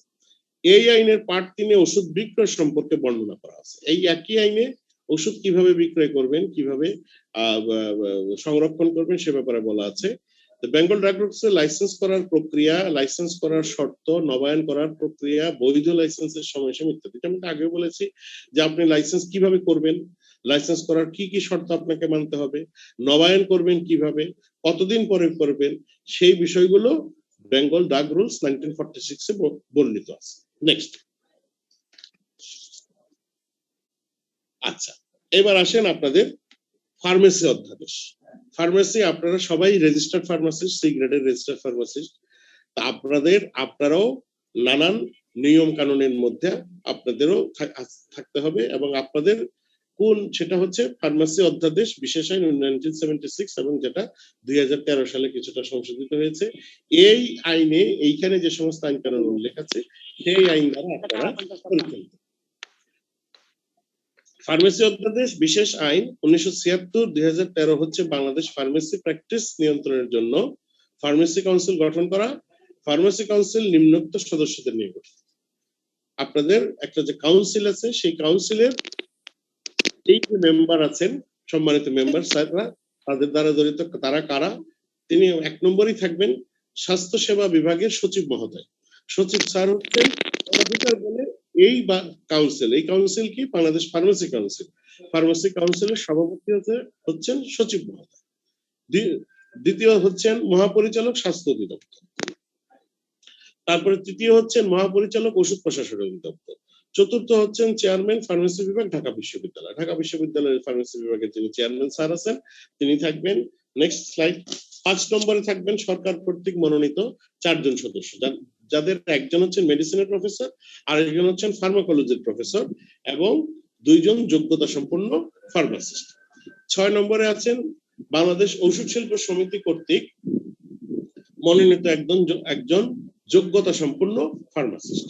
ঠিক আছে। 7 নম্বরে আছেন মেডিকেল অ্যাসোসিয়েশন কর্তৃক মনোনীত সদস্য, অর্থাৎ তিনি একজন ডক্টর।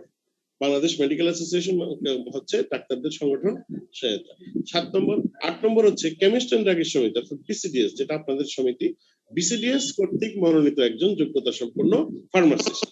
আর 9 নম্বরে হচ্ছেন বাংলাদেশ ফার্মাসিউটিক্যাল সোসাইটি কর্তৃক মনোনীত 3 জন সদস্য। আচ্ছা, তারপরে হচ্ছে নেক্সট স্লাইডে যদি যাই,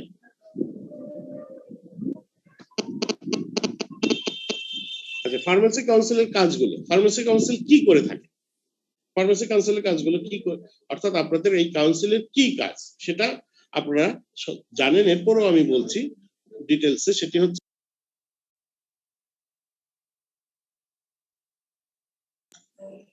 যোগ্যতা সম্পন্ন ব্যক্তিকে ফার্মাসিস্ট হিসাবে নিবন্ধনের উদ্দেশ্যে ফার্মেসি পরীক্ষার অনুমোদন দেওয়া। এটা কি কথা বললাম আমি? সেটা হচ্ছে যে যোগ্যতা সম্পন্ন ব্যক্তিকে ফার্মাসিস্ট হিসাবে নিবন্ধনের উদ্দেশ্যে ফার্মেসি পরীক্ষার অনুমোদন দেওয়া। কি দাঁড়াইলো? অর্থাৎ ফার্মাসিস্ট হওয়ার যোগ্যতা সবাই না, তাই না? যারা ফার্মাসিস্ট হওয়ার যোগ্য সেই সমস্ত ব্যক্তিকে ফার্মাসিস্ট হিসাবে নিবন্ধনের উদ্দেশ্যে, অর্থাৎ রেজিস্ট্রেশনের উদ্দেশ্যে পরীক্ষার অনুমোদন দেওয়া। 2 নম্বর হচ্ছে অনুমোদিত পরীক্ষা যে সকল বিষয়ের উপর হবে সেগুলো নির্দিষ্ট করে দেওয়া। সেটা হচ্ছে সিলেবাস ঠিক করা। হ্যাঁ, অনুমোদিত পরীক্ষা যে সকল বিষয়ের উপর হবে সেই সিলেবাস ঠিক করে দেওয়া। তারপরে হচ্ছে অনুমোদিত পরীক্ষার জন্য ভর্তির উদ্দেশ্যে ফার্মেসি কোর্স ও প্র্যাকটিক্যাল পরীক্ষার অনুমোদন দেওয়া। এটা আগেই বলেছি। অনুমোদিত পরীক্ষার প্রার্থী ভর্তি প্রক্রিয়াগুলো নির্দিষ্ট করা, এটা আগে বলা হয়েছে, একই কথা। অনুমোদিত কোর্স পরিচালনা করে ইনস্টিটিউট সমূহ শিক্ষার মান ঠিক করা, যা তারা বজায় রাখবে। অর্থাৎ যে ইনস্টিটিউশন গুলো ছাত্র ভর্তি করবে, ছাত্রছাত্রী ভর্তি করবে এবং তারা সেখানে সঠিক শিক্ষা দিচ্ছে কিনা, সিলেবাস মেনটেন করতেছে কিনা, সেখানে শিক্ষার পরিবেশ আছে কিনা, প্র্যাকটিক্যালের পরিবেশ আছে কিনা বা যন্ত্রপাতি আছে কিনা, ল্যাবরেটরি আছে কিনা ইত্যাদি বিষয়গুলো ফার্মেসি কাউন্সিল তদারকি করবে। শিক্ষার্থীরা যাতে যন্ত্রপাতি ও সুবিধাদি পায় সেটা আমি আগেই বললাম, অর্থাৎ সেই ফ্যাসিলিটি গুলা তাদেরকে ঠিক করতে হবে। Next slide. ফার্মাসিস্ট হিসেবে নিবন্ধনের উদ্দেশ্যে ফার্মেসি ডিগ্রি ও ডিপ্লোমাকে স্বীকৃতি দেওয়া খুবই, অর্থাৎ আপনারা জানেন যে আপনারা প্রত্যেকটা ফার্মাসিস্ট ভাই রেজিস্ট্রেশন নম্বর আছে, আপনারা রেজিস্টার। অতএব ফার্মাসিস্ট হিসেবে নিবন্ধনের উদ্দেশ্যে ফার্মেসি ডিগ্রি ও ডিপ্লোমাকে স্বীকৃতি দেওয়া। আর যেসব ইনস্টিটিউট ফার্মেসির যে কোনো কোর্স পরিচালনা করবে, শিক্ষা দেবে এবং পরীক্ষা নেবে তাদের পরিদর্শন করা। যে সমস্ত ইনস্টিটিউট যে কোনো কোর্স পরিচালনা করবে, শিক্ষা দেবে তাদের পরিদর্শন, এটা আমি আগেই বলেছি। ফার্মাসিস্ট ও ফার্মেসিতে শিক্ষানবিশদের রেজিস্টার তৈরি ও রক্ষণাবেক্ষণ করা। 10 ফার্মাসিস্টদের নিবন্ধন করা ও নিবন্ধনের সনদপত্র অনুমোদন করা, অর্থাৎ ফার্মাসিস্টদের রেজিস্ট্রেশন দেওয়া এবং তাদের নিবন্ধনের যে সনদপত্র আছে সেই সনদপত্রগুলোকে অনুমোদন দিতে হবে। বা 11 ফার্মাসিস্ট হিসেবে নিবন্ধনের উদ্দেশ্যে পরীক্ষা দেওয়া, অর্থাৎ ফার্মাসিস্টদের পরীক্ষা নিতে হবে। আইনের বলে কাউন্সিলকে প্রয়োজনে অন্যান্য কার্যক্রম নেওয়ার ক্ষেত্রে ক্ষমতায়ন, অর্থাৎ যখন এই আইনের কাঠামোর মধ্যে থেকে ফার্মেসি কাউন্সিল যখন আপনার কাছে কোনো কার্যক্রম নেওয়ার ব্যাপারে সাহায্য সহযোগিতা চাবে, আপনারা তখন তাদেরকে সাহায্য সহযোগিতা করবেন। তারপরে হচ্ছে ওষুধ আমদানি, রপ্তানি, বন্টন, সরবরাহ ইত্যাদি বিভিন্ন বিষয়। Next slide.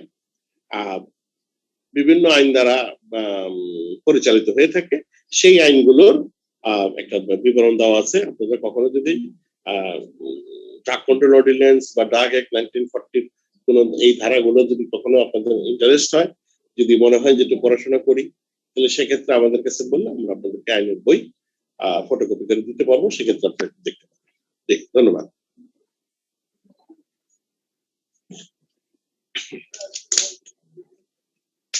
নেক্সট স্লাইডে যাচ্ছি স্যার। ওর আগে ওই স্লাইডটা একটু রিভিউ করব। আমি এই স্লাইডটা স্টপ করে দিচ্ছি, আপনারা একটু ধৈর্য সহকারে অপেক্ষা করবেন। আচ্ছা, আপনাদের ভিডিওটা সবাই একটু অন করবেন। খোরশেদ আলম ভাই ভিডিওটা অন করবেন, মাহবুব আলম ভাই ভিডিওটা অন করবেন, খোরশেদ আলম ভাই ভিডিওটা একটু অন করবেন। আমি স্ক্রিনশট নিয়ে নেব, কে কে আছেন এটা একটু উপস্থিতি নিশ্চিত করার জন্য স্ক্রিনশট নিয়ে নেব। আপনারা একটু ভিডিওটা অন করবেন।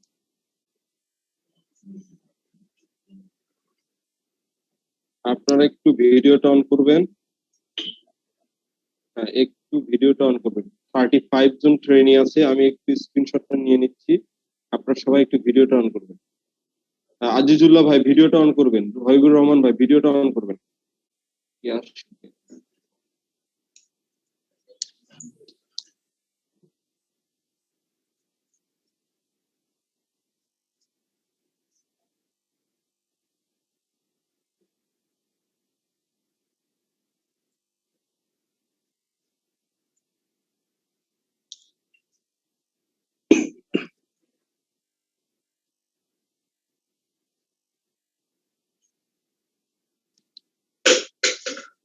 একটু লাইনে থাকবেন, আমি স্ক্রিনশটটা শেষ করে নতুন একটা স্লাইড শেয়ার করব। একটু লাইনে থাকবেন।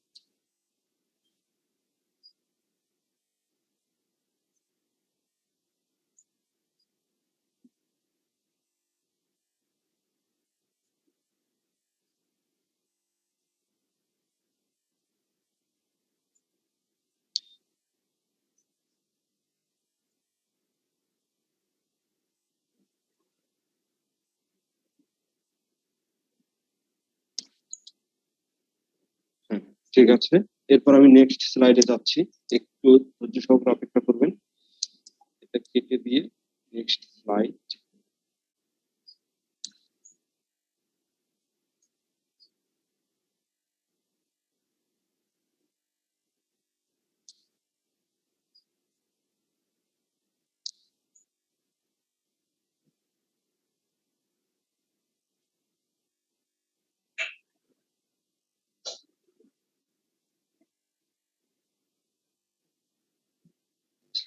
সবাই কি স্লাইড দেখতে পাচ্ছেন?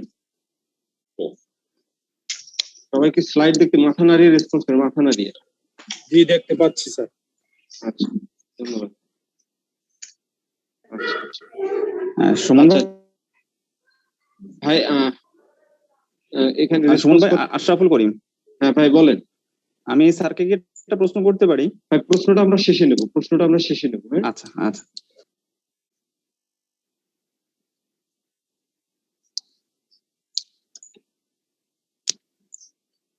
আচ্ছা স্যার স্টার্ট করবেন প্লিজ।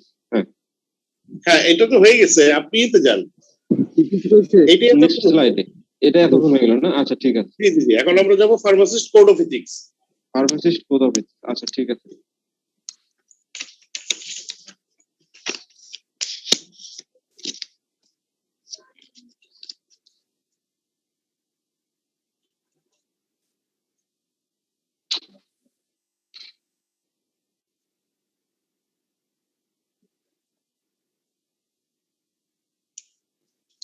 স্যার আপনারা কি সবাই দেখতে পাচ্ছেন? একটু বলবেন। দেখা যাচ্ছে স্লাইড কি দেখা যাচ্ছে? দেখা যাচ্ছে। মাথা নাড়িয়ে মিউট করতে হবে না, মিউট করতে হবে না, মিউট করতে হবে না, মাথা নাড়িয়ে রেসপন্স করলেই হবে। মিউট করতে হবে না। স্লাইড কি দেখা যাচ্ছে? মাথা নাড়িয়ে রেসপন্স করেন। হ্যাঁ। আচ্ছা ঠিক আছে স্যার, হ্যাঁ স্টার্ট করেন স্যার, স্টার্ট করেন। আচ্ছা, হ্যাঁ, এটা হচ্ছে যে আমরা আবার রিপিট করছি, সেটা হচ্ছে যে ফার্মাসিস্ট কোড অফ ইথিক্স এবং মডেল মেডিসিন শপে গ্রেড সি ফার্মাসিস্ট যেটাকে এখন আমরা বলি ফার্মাসি টেকনিশিয়ান ভাইদের দায়িত্ব ও কর্তব্য। হ্যাঁ প্লিজ নেক্সট। এপিএইচএ নীতিমালা 1994 ফার্মাসিস্টের জন্য code of ethics. Code of ইথিক্সটা কি? আমেরিকান ফার্মাসিস্ট অ্যাসোসিয়েশনের সদস্য পদের মাধ্যমে 27 অক্টোবর 1994, ডেটটা মনে রাখবেন যে 27 অক্টোবর, এটা হয়তো নেক্সট কোনো পরীক্ষাতে হতে পারে যে 27 অক্টোবর 1994 তারিখে ফার্মাসিস্টের জন্য কোড অফ ইথিক্স গ্রহণ করা হয়।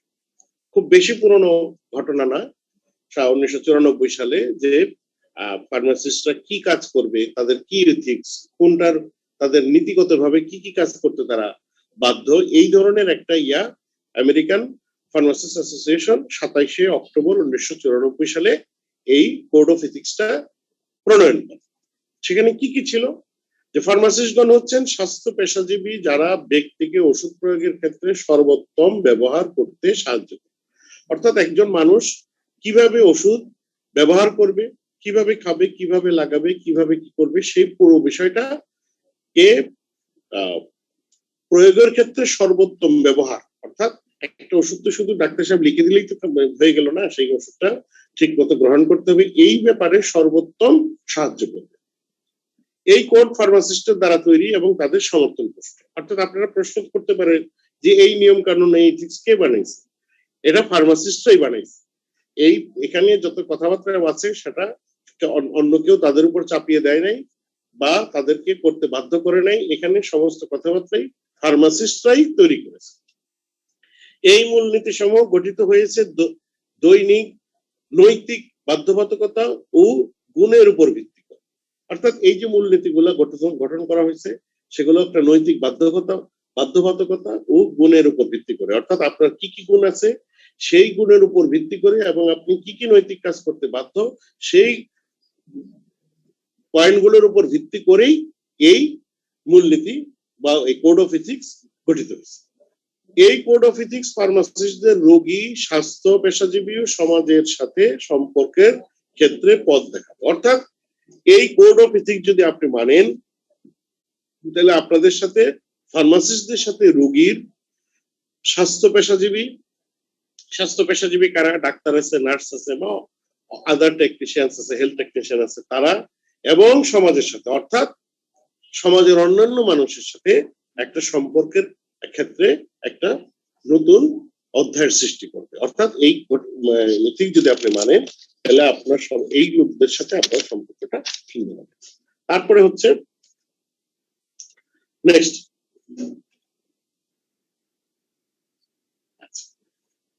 APHA নীতিমালা 1994, ফার্মাসিস্টের জন্য কোড অফ ইথিক্স। ফার্মাসিস্টের জন্য কোড অফ এথিক্স কি কি করবে একজন ফার্মাসিস্ট? একজন ফার্মাসিস্ট তার ও রোগীর মধ্যকার অর্জিত সম্পর্ককে সম্মান করবে। আগে বলেছি একই কথা, অর্থাৎ আপনার এবং রোগীর মধ্যে যে সম্পর্কটা, সেই সম্পর্কটা একটা সম্মানের চোখে দেখতে হবে, এটা একটা সম্মানের সম্পর্ক হবে। এইখানে অবিশ্বাস বা অশ্রদ্ধা, অমনোযোগ ইত্যাদি সম্পর্ক হবে না।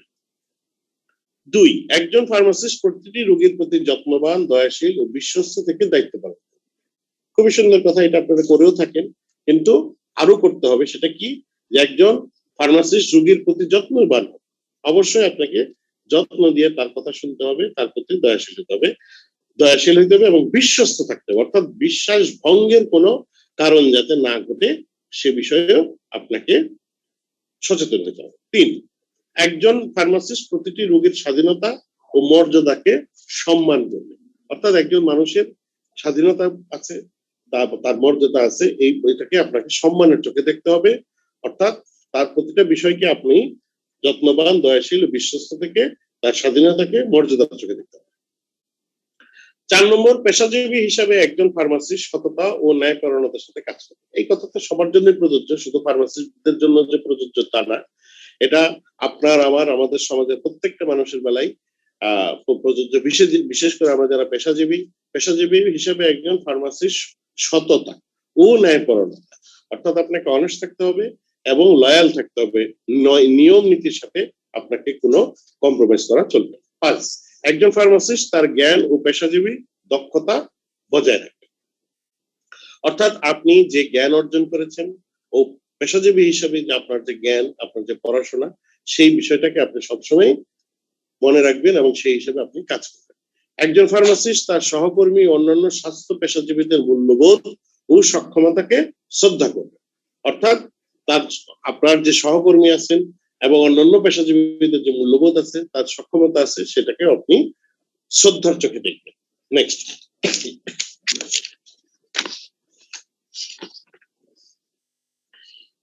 7 নম্বর হচ্ছে একজন ফার্মাসিস্ট ব্যক্তি, গোষ্ঠী ও সামাজিক প্রয়োজনে সেবা প্রয়োগ।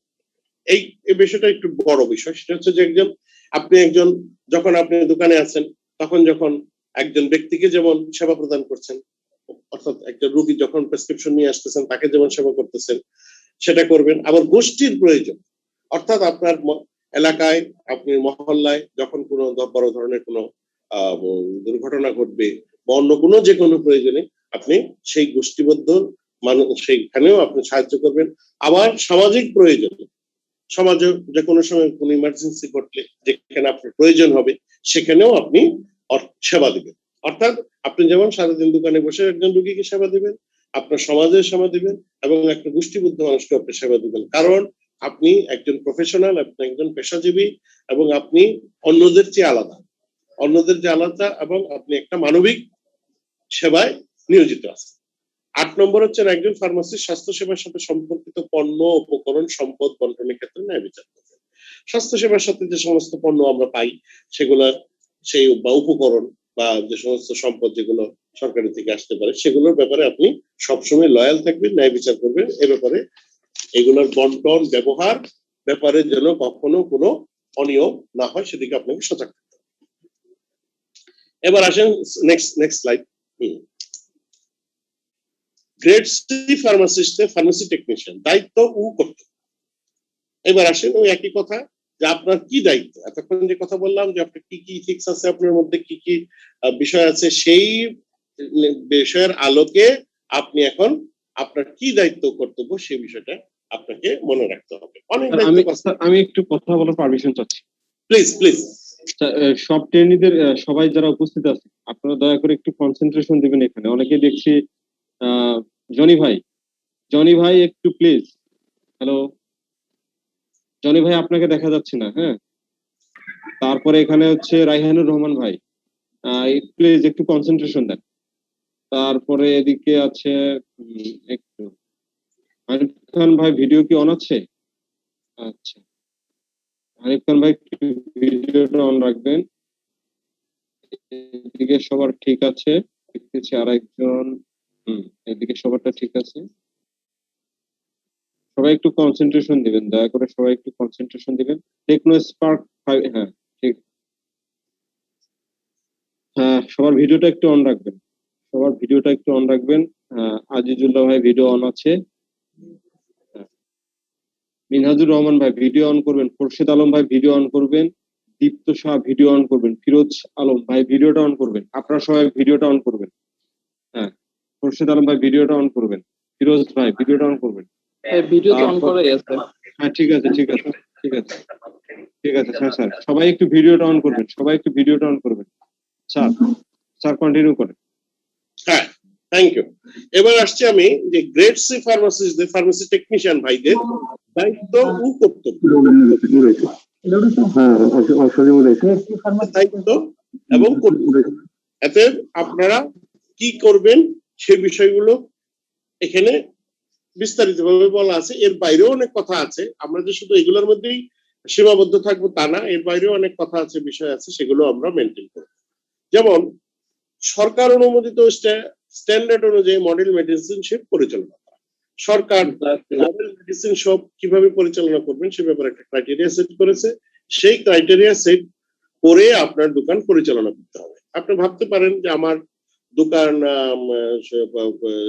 জেলা শহর থেকে অনেক দূরে, এখানে চট করে প্রশাসনের লোক আসবে না বা আসার সুযোগ নাই, আমি একটা অনিয়ম করে বসি। নো, এটা করা যাবে না ভাই। আপনারা অন্যদের চেয়ে আলাদা, কারণ আপনারা মডেল মেডিসিন শপ। আপনারা দেখেন না যে মডেল থানা বলে, মডেল টাউন বলে, আপনারাও অন্যান্য ফার্মাসি দোকানের চেয়ে আপনারা আলাদা।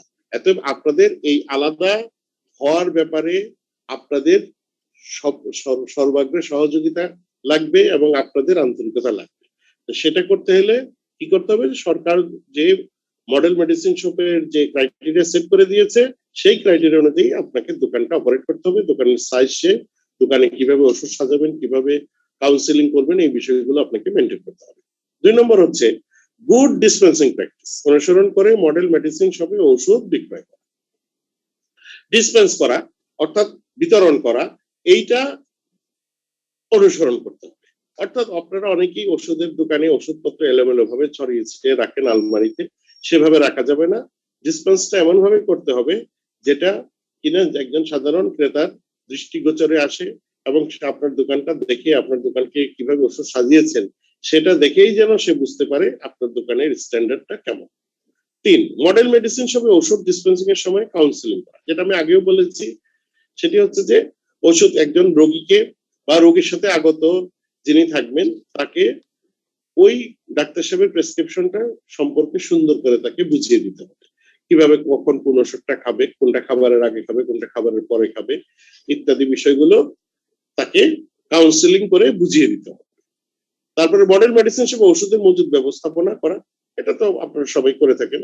অর্থাৎ এখানে ওষুধের একটা ভালো স্টোরেজ ফ্যাসিলিটি থাকতে হবে এবং মোটামুটি সব ধরনের ওষুধই যেন আপনি রেখেছেন সেই ব্যবস্থা করতে হবে। ক্রেতা থেকে ওষুধ নেওয়ার সময় নিয়ম মেনে লেবেলিং করে, অর্থাৎ দেখবেন অনেকে করে থাকে যে একটা কাগজে সিল মেরে সকালে বিকাল রাত কিভাবে লিখে দেয়। তো এই লেবেলিংটা করে দিলে পেশেন্টের জন্য ভালো হয়। এটাকে এটা মেনটেন করবেন, কারণ এটা এই বিষয়টা আপনার দোকানের স্ট্যান্ডার্ডকে আরো বাড়িয়ে তুলবে, যে না এই দোকানের ওষুধ কিনতে গেলে তারা এইভাবে কাস্টমারকে বা রোগীকে সুন্দর মতো বুঝিয়ে দেয়, তাহলে আপনার দোকানের গুডউইলটা ভালো হবে। 6, ওষুধ প্রশাসনের ফার্মাকোভিজিলেন্স কার্যক্রমে সক্রিয় অংশগ্রহণ। আপনাদের নিশ্চয় মনে আছে 2015 সালে বেশ কিছু ওষুধ আমরা ব্যান করি, যেমন প্যারাসিটামলের সাথে ডিএল মেথিনিয়ন ছিল, আপনাদের নিশ্চয় মনে আছে। তারপরে আপনার ছিল বায়োগ্লিটাজল, তারপরে ছিল আপনার রোসিগ্লিটাজল। এই জাতীয় ওষুধগুলো কিন্তু আমরা তখন ব্যান করি এবং বাজার থেকে তুলে দিই। এই জাতীয় ওষুধ ব্যান করার আগে বা বাজারে, অর্থাৎ ওষুধের বাজারে কিছু ফার্মাকোভিজিলেন্স কার্যক্রম হয়, এই কার্যক্রমগুলো আমরাও করে থাকি। তারপরে যেমন এই যে সুমন দাদাদের মতো যারা বিএইচপি বা এমএসএইচ আছেন, বিভিন্ন সংগঠনও করে থাকেন, বিদেশি সাহায্য পুষ্ট সংগঠন। এই ফার্মাকোভিজিলেন্স কর্মকাণ্ডগুলো যখন হবে তখন আপনারা এই কর্মকাণ্ডে সক্রিয় অংশগ্রহণ করবেন এবং যারা এই সমস্ত ডাটা নিতে আপনাদের ইয়েতে দোকানে বা ফার্মেসিতে যাবে তাদেরকে অবশ্যই সক্রিয়ভাবে সহযোগিতা করবেন, কারণ আপনার সহযোগিতার মাধ্যমেই একটা ভালো সুন্দর ডাটা বেরিয়ে আসবে। তারপরে আসছে ওষুধ প্রশাসনে নোটিশে প্রদত্ত নির্দেশনা মেনে চলা এবং তা সংরক্ষণ করা। আমরা ওষুধ প্রশাসন অধিদপ্তর তথা সরকার বিভিন্ন সময় বিভিন্ন ধরনের নোটিশ প্রদান করে থাকে আপনাদের রেগুলেশনের জন্য। সেই নোটিশগুলো আপনারা যখন পাবেন সেগুলো আপনারা সংরক্ষণ করবেন এবং এটা আপনাদের নিজেদের গাইডেন্সের জন্য দরকার। ওষুধ প্রশাসন কোনো ওষুধ নিষিদ্ধ করলে তা বিক্রয় না করা, এটা আগেই বললাম যে যখনই কোনো নোটিশ দেবো আমরা যে এই ওষুধ বিক্রি করা যাবে না, তৎক্ষণাৎ সেই ওষুধ আপনার দোকানে যদি স্টকে থেকেও থাকে সেটা তৎক্ষণাৎ বিক্রয় বন্ধ করতে হবে এবং সেটা আমাদের ওষুধ প্রশাসনকে জানাতে হবে, অথবা কনসার্ন যে কোম্পানি আছে তাকে সেটা জানাই দিতে হবে যে আপনাদের এই প্রোডাক্ট আমার কাছে এই পরিমাণে আছে, এটা সরকার অলরেডি নিষিদ্ধ ঘোষণা করছে, এই ওষুধটা আপনারা রিটার্ন নেওয়ার চেষ্টা করেন। তারপরে কি ওষুধ প্রশাসনের নির্দেশ অনুযায়ী মেয়াদ উত্তীর্ণ ওষুধের ব্যবস্থা করা, এটা একটা বড় ইস্যু। এই কাজটা আপনারা সব সময় করবেন, প্রতিনিয়ত করবেন, প্রতিদিন করবেন, কারণ প্রতিদিনই বা প্রতি মাসেই কোনো না কোনো ওষুধের মেয়াদ উত্তীর্ণ হয় এবং এটা একটা খুবই স্বাভাবিক প্রক্রিয়া। অতএব যখনই কোনো ওষুধের মেয়াদ উত্তীর্ণ হবে বা হয়ে যাওয়ার একদম সময় ঘনিয়ে আসছে, সেই ওষুধগুলোকে আপনারা সর্ট আউট করবেন এবং সেগুলো অবশ্যই আপনাদের আলমারি থেকে আপনাদের সেলফ থেকে সেগুলো সরিয়ে ফেলতে হবে। এবং আপনারা জানেন যে মেয়াদ উত্তীর্ণ ওষুধের একটা ব্যবস্থাপনা আছে, এই ওষুধগুলো ওষুধের কোম্পানি নিয়ে যায়, নিতে বাধ্য তারা, এবং সেগুলোকে আলাদা হিসাব করে সেইভাবে ওষুধগুলোকে কোম্পানি নির্দিষ্ট কোম্পানিকে রিটার্ন দেওয়ার চেষ্টা করবে। তারপরে আছে অননুমোদিত, অননুমোদিতকে আনরেজিস্টার্ড। আনরেজিস্টার্ড কোনো প্রোডাক্ট, সেটা কসমেটিক হোক বা ঔষধ বা ঔষধ জাতীয় হোক, যে কোনো প্রোডাক্ট হোক, সেগুলো আপনাদের তারপরে নকল ভেজাল নিম্নমানের ওষুধ এগুলো বিক্রয় করা যাবে। আপনারা যখন প্রশ্ন করতে পারেন যে স্যার নিম্নমানের ওষুধ আমি কি করে বুঝবো, নকল ভেজাল কি করে বুঝবো? নকল ভেজাল ওষুধ বুঝতে যে পারবেন না তা না, আপনারা একটু সজাগ হলেই বুঝবেন। অনেক সময় অনেক লোক ফেরি করে বা কিছু ফ্লাইং বিজনেসম্যান আছে, তারা কিছু ওষুধপত্র বিক্রি করে থাকে, তাদেরকে আপনারা অ্যাভয়েড করবেন, তাহলে আপনারা অনেক নকল ভেজাল ওষুধ থেকে মুক্ত থাকতে পারেন। আর অননুমোদিত হচ্ছে যে আমাদের স্পষ্ট কথা, যে ওষুধের গায়ে কোম্পানির নাম থাকবে, তার ঠিকানা থাকবে, তার রেজিস্ট্রেশন নম্বর থাকবে, batch number, manufacturing date, expiry date থাকবে সেটা, এবং ডিআর নম্বর থাকবে। ডিআর নম্বর কি? ড্রাগ অ্যাডমিনিস্ট্রেশন রেজিস্ট্রেশন নম্বর, অথবা সাম্প্রতিককালে এমএ নম্বর থাকে, মার্কেটিং অথরাইজেশন। এই নম্বরগুলো যেখানে থাকবে সেগুলো আপনারা ওষুধ হিসেবে চিহ্নিত করবেন এবং সেগুলো আপনারা দোকানে রাখার চেষ্টা করবেন। এখানে আরেকটা জিনিস আমি বলে রাখি, অনেকেই প্রশ্ন করেন যে ইউনানি আয়ুর্বেদিক ওষুধ, ইউনানি আয়ুর্বেদিক, হার্বাল, ভেটেরিনারি এবং অ্যালোপ্যাথি, এই 5 প্রকারের ওষুধই আপনারা দোকানে রাখতে পারবেন। তবে ইউনানি আয়ুর্বেদিক এবং ভেটেরিনারি ওষুধের বেলায় যে কথাটা প্রযোজ্য সেটা হচ্ছে যে ওষুধগুলোকে একটা আলাদা সেলফে রাখবেন, অর্থাৎ হিউম্যান ড্রাগ এবং ভেটেরিনারি ড্রাগ যেন মিলেমিশে একাকার না হয়ে যায়, এবং ইউনানি আয়ুর্বেদিক ওষুধগুলোকেও আলাদা সেলফে রাখবেন, আপনাদের সর্ট আউট করতে সুবিধা। তারপর হচ্ছে মডেল ফার্মেসিতে এ গ্রেড ফার্মাসিস্টের সহকারী হিসেবে কাজ করা। আপনারা এমনিতে সবাই স্বাধীন ব্যবসা করতেছেন বা নিজস্ব ফার্মাসির মালিক, এরপরেও যদি কখনো হয়, সময় সুযোগ হয় যে বড় কোনো মডেল ফার্মেসিতে যেখানে এ গ্রেড রেজিস্টার্ড ফার্মাসিস্ট থাকবেন, সেখানে তাদের অ্যাসিস্ট্যান্ট হিসেবে থাকতে পারেন, সেটা আপনাদের নিজস্ব ইচ্ছার উপর ডিপেন্ড করবে। এই পর্যন্তই, ধন্যবাদ। এখন আমার মনে হয় সুমন, ওনাদের কারো প্রশ্ন থাকলে সেই সুযোগ দেওয়া যেতে পারবে। আচ্ছা, আমি আমার একটা প্রশ্ন। আচ্ছা, একটু ভাই আমি একটু শেয়ারটা স্টপ করে দিই, একটু দাঁড়ান। সবাই একটু ভিডিওটা অন করবেন, সবাই ভিডিওটা একটু অন করবেন, সবাই ভিডিওটা একটু অন করবেন। এদিকে একটু ভাই, একটু খোরশেদ আলম ভাই 1 মিনিট, আপনাকে দেখে শিখলাম অনেক কিছুই। তবে স্যার একটা প্রশ্ন আমার, যে এই এটা তো আমরা থিওরি শিখলাম, আসলে আপনাদের এরকম কোনো প্র্যাকটিক্যালি বা হাতে কলমে এটা শেখানোর জন্য, বিশেষ করে একটা মডেল মেডিসিন শপ কিভাবে ডিসপেন্সিং করতে হয়, এই যে যাবতীয় বিষয়গুলি যদি কোনো হাতে কলমে শেখানোর ব্যবস্থা থাকে তাহলে আমাদের জন্য একটু ভালো হয়, এরকম কোনো অপশন আছে কিনা স্যার?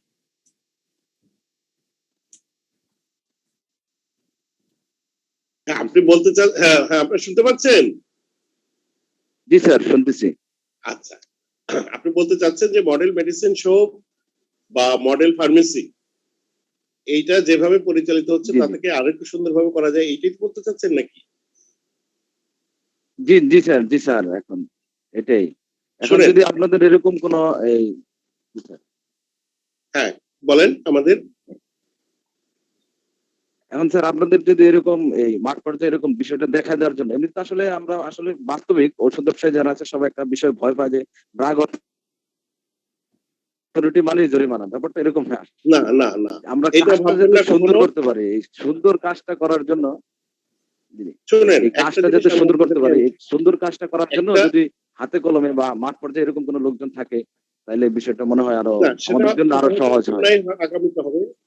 আর একটা জিনিস আপনাদেরকে এনশিওর করতে পারি যে ঔষধ প্রশাসন অধিদপ্তরকে কখনোই ভয় পাওয়ার কোনো বিষয় না। আমরা আমাদেরকে বা আপনারা কখনোই ভয় পাবেন না, ভয় পাওয়ার কোনো কারণ নাই, তাই না? আমাদের ইউনিফর্মও নাই, হাতে অস্ত্রও নাই, ঠিক আছে? অতএব আমরা আমাদেরকে অভিভাবক ভাববেন। আপনাদের কোনো দুর্বলতা থাকলে সেটা আমরা সবসময় সর্ট আউট করি, বলে দেওয়ার চেষ্টা করি। আমাদের আচরণে কি কখনো মনে হয়েছে যে আমরা ধরে নিয়ে আপনাকে মেরে ফেলবো, এই করবো সেই করবো? সেরকম ভাবার কোনো কারণ নাই। আপনারা না স্যার, আমি ওইরকম সবারই সুবিধা অসুবিধা আছে, সবার জায়গায় আমাদেরকে আপনাদের ভয় পাওয়ার কোনো কারণ নেই, এটা এনশিওর করা যায়। আরেকটা যে বিষয় স্যার, এই যে হাতে কলমে শিক্ষার জন্য বা আমাদের যদি একবারে আমাদের বিজনেস প্রতিষ্ঠানগুলিতে এরকম আপনাদের কোনো প্রতিনিধি এসে বলে যে এটা এভাবে না এভাবে করেন, এভাবে না এভাবে করেন, তাহলে মনে হয় আমরা আরো অনেক শিখতে পারবো স্যার। এই যে আমাদের বিশেষ করে ট্রেনিংটা তো বেটার এনশিওর দেওয়ার জন্য সেবাটাকে যদি এরকম আমাদের ঔষধ প্রশাসনের সবচেয়ে বড় দুর্বলতা হচ্ছে আমাদের জনবল। আমরা সবসময় এই কথা বলে থাকি যে একটা জেলার জন্য আমি একা মানুষ, প্রত্যেকটা দোকানে যাওয়া, প্রতিদিন আপনাদেরকে বলা, এটা আসলে ফিজিক্যালি সম্ভব হয় না। কিন্তু এরপরও আমরা যখন যেখানে যাই সেখানে আপনাদের দুশ্চিন্তা আমাদের চোখে পড়ে, সেটা আমরা বলার চেষ্টা করি যে ভাই এইভাবে না করে এইভাবে করেন। এখন আরেকটা বিষয় স্যার, যদি আপনার অফিসে আমরা কেউ যাই, মানে বিষয়টা আরো একটু বোঝার জন্য, মানে মানে এটা বাস্তবিক মেডিসিন শপটা কিরকম হবে, এই বিষয়গুলি আরো ক্লিয়ার হওয়ার জন্য এরকম কোনো অপশন আছে কিনা স্যার অফিসে যাওয়া বোঝার জন্য? শুনেন, এটা হচ্ছে সরকারি অফিস, মানে পাবলিক অফিস, মানে আপনাদের অফিস। ঔষধ প্রশাসন অধিদপ্তরের অফিস মানে আপনাদের অফিস। আপনারা এনি টাইম আপনারা most welcome, any time most welcome. এতে আমার অফিসে আসবেন, আমার সাথে কথা বলবেন, এটা নিয়ে দ্বিতীয়বার ভাবনার বা চিন্তার অবকাশ নেই। আপনার যখন মনে হবে যে আমি অফিসে যাই, স্যারের সাথে এই বিষয়টা কথা বলবো, আপনি আসতে পারেন, কথা বলতে পারেন, কোনো বিষয় না। Any time most welcome. ইনশাআল্লাহ, ধন্যবাদ। ধন্যবাদ স্যার। ধন্যবাদ স্যার, ধন্যবাদ ডক্টর মোতাহার ভাই আপনি আপনার প্রশ্নের জন্য। এবার খোরশেদ আলম ভাই, হ্যাঁ আপনি একটু আনমিউট করে আপনার প্রশ্ন করেন। হ্যাঁ, খোরশেদ যেহেতু দুইজন আছে এই জন্য আমি খোরশেদ, ড্রাগ লাইসেন্স নম্বর NG 1914। আচ্ছা হ্যাঁ, আপনি তো হ্যান্ড রেজ করেছিলেন, একজনই হ্যান্ড রেজ করেছিলেন। আচ্ছা, তো আমার প্রথম হচ্ছে আপনাদের স্লাইডের মধ্যে একটা যেটা PH নীতিমালা 1994 ফার্মাসিস্টের জন্য কোড অফ এথিক্স 8 নাম্বার রুলসটা, একজন ফার্মাসিস্ট স্বাস্থ্যসেবার সাথে সম্পর্কিত পণ্য উপকরণ সম্পদ বন্টনের ক্ষেত্রে ন্যায় বিচার করবে। তো আদৌ এবং এখনো কখনো কোনো সময় কোনো দোকানে শুনি নাই সরকারি কোনো পণ্য আসছে বা বন্টন করবে বা সেই প্রসঙ্গে কোনো কথা হবে। আসলে কি এরকম কিছু আছে কিনা স্যারের কাছে প্রশ্ন। না, ঠিক আছে, আপনার প্রশ্ন ঠিক আছে, এই প্রশ্ন আমারও। এটা হচ্ছে সময় সময় যখন কোনো ইমার্জেন্সি হয়, যখন কোনো ইমার্জেন্সি হইতে পারে, প্রাকৃতিক দুর্যোগ হইতে পারে, বা এই ধরনের সময় হয়তো আপনি হয়তো নারায়ণগঞ্জে বসে এটা পাচ্ছেন না, হয়তো যে লোকটা আপনার কুতুবদিয়ায় পোস্টিং আছে, সন্দ্বীপে পোস্টিং আছে, সেখানে কখনো ঘূর্ণিঝড় হইলে তখন হয়তো সেইটা ফেস করে। এইটা সবার জন্য জেনারেল, যখন কোনো ইমার্জেন্সি হবে তখন এটা প্রযোজ্য, এটা সবসময় প্রযোজ্য। আচ্ছা স্যার, দ্বিতীয় প্রশ্নটা হচ্ছে এই যে নাপা সিরাপ, জি 20 টাকা 70 পয়সা লেখা, জি, এখন 70 পয়সা আপনি ট্যাক্স ব্যাক সহকারে লেখছেন, মানে আপনার ওষুধ প্রশাসন, আমাকে তো কেউ 70 পয়সা দেয় না। 20 টাকায় আমার লাভ হচ্ছে 12% হিসেবে যেই পরিমাণ 70 পয়সা দেয় না। সিনামিন সিরাপে, হিস্টালেক্স সিরাপে 22 টাকা দাম লেখা আছে, 2 টাকা তো এমনিতেই কেউ দিতে চায় না। অতএব ওষুধ প্রশাসনের কাছে আমরা বিভিন্ন সময় কোম্পানির মাধ্যমে এই ব্যাপারটা তুলে ধরছি, আপনারা এটা জিরোতে নেন, জিরোতে করার চেষ্টা করেন, সেটাও এই পর্যন্ত আমরা কোনো রেসপন্স পাই নাই।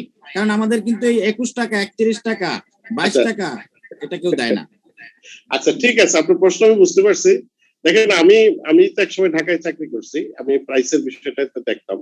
এই প্রাইসের বিষয়টা এমন যে অঙ্কের নিয়মে যে টাকাটা বের হবে, একদম সেটা 17 পয়সা হলে 17 পয়সা, 11 পয়সা হলে 11 পয়সা। এত এইটা ওইভাবেই আমরা দিয়ে থাকি এবং কোম্পানি কখনোই করে না, কিন্তু এটা মাঠ পর্যায়ে হয়তো আপনি যে সমস্যার কথা বললেন, এটা আমি ইয়েতে নেক্সট মিটিং এ যখনই আসবে আমি এই কথাটা বলার চেষ্টা করব। এটা আমি একটা পয়েন্ট করে নিলাম। একটা গুরুত্বপূর্ণ বিষয় স্যার, বলেন। এটা আজকে সকালেও ঘটছে, আমাদের অ্যান্টিবায়োটিক দেওয়ার কোনো অনুমতি নাই, আমরা অ্যান্টিবায়োটিক দিতে পারবো না। একজন রিক্সা ড্রাইভার আমার খুব পরিচিত, সে আসছে, জ্বর তার আজকে প্রায় 6-7 দিন যাবত, কিন্তু সে ওষুধের জন্য ডাক্তারের কাছে যেতে পারছে না। কিন্তু এই ক্ষেত্রে তার এতদিন সে প্যারাসিটামল একটা নিজে নিজে খাইছে, এখন আমার দোকানে আসছে, দোকানে আইসা, এবং এখান থেকে তার সদর হাসপাতালও কিন্তু অনেকখানি দূরে, আশেপাশে কোনো কমিউনিটি সেন্টারও নাই। আপনার দোকান কোথায়? আমার নারায়ণগঞ্জ, সিদ্ধিরগঞ্জ, চৌধুরী বাড়ি, বউবাজার। আচ্ছা, এখান থেকে মোটামুটি যাইতে তার খরচ 50 টাকার মতো। জি, কারণ সে চালায় রিক্সা, তার 6-7 দিন যাবত জ্বর, গেলেই দিব টেস্ট। আমাদের ঔষধ ব্যবসায়ীরা মাশাআল্লাহ খুব ভালো একটা ব্যবসা নিচ্ছেন, এটাও আপনারা উদ্যোগ নেন কিনা জানি না, গেলেই পরীক্ষা এমবিবিএস ডাক্তাররা, দরকার যেটা এর 3 গুণ বেশি। এখন এই ব্যক্তিরা আমি অ্যান্টিবায়োটিক না দিয়ে কি করব? একই জ্বরেই মরবো? আপনার প্রশ্ন জটিল প্রশ্ন, অনেক সমস্যা, অনেক বিষয় এটার মধ্যে জড়িত। আপনি যদি আমার কাছে একেবারে লিগেল উত্তর চান, আমি বলবো যে আপনি অ্যান্টিবায়োটিক দিবেন না, এটা হচ্ছে আইনের কথা, আপনি অ্যান্টিবায়োটিক দিবেন না। জি জি। এখন আপনি অফ দ্য রেকর্ড তাকে কি দিলেন সেটা অন্য বিষয়।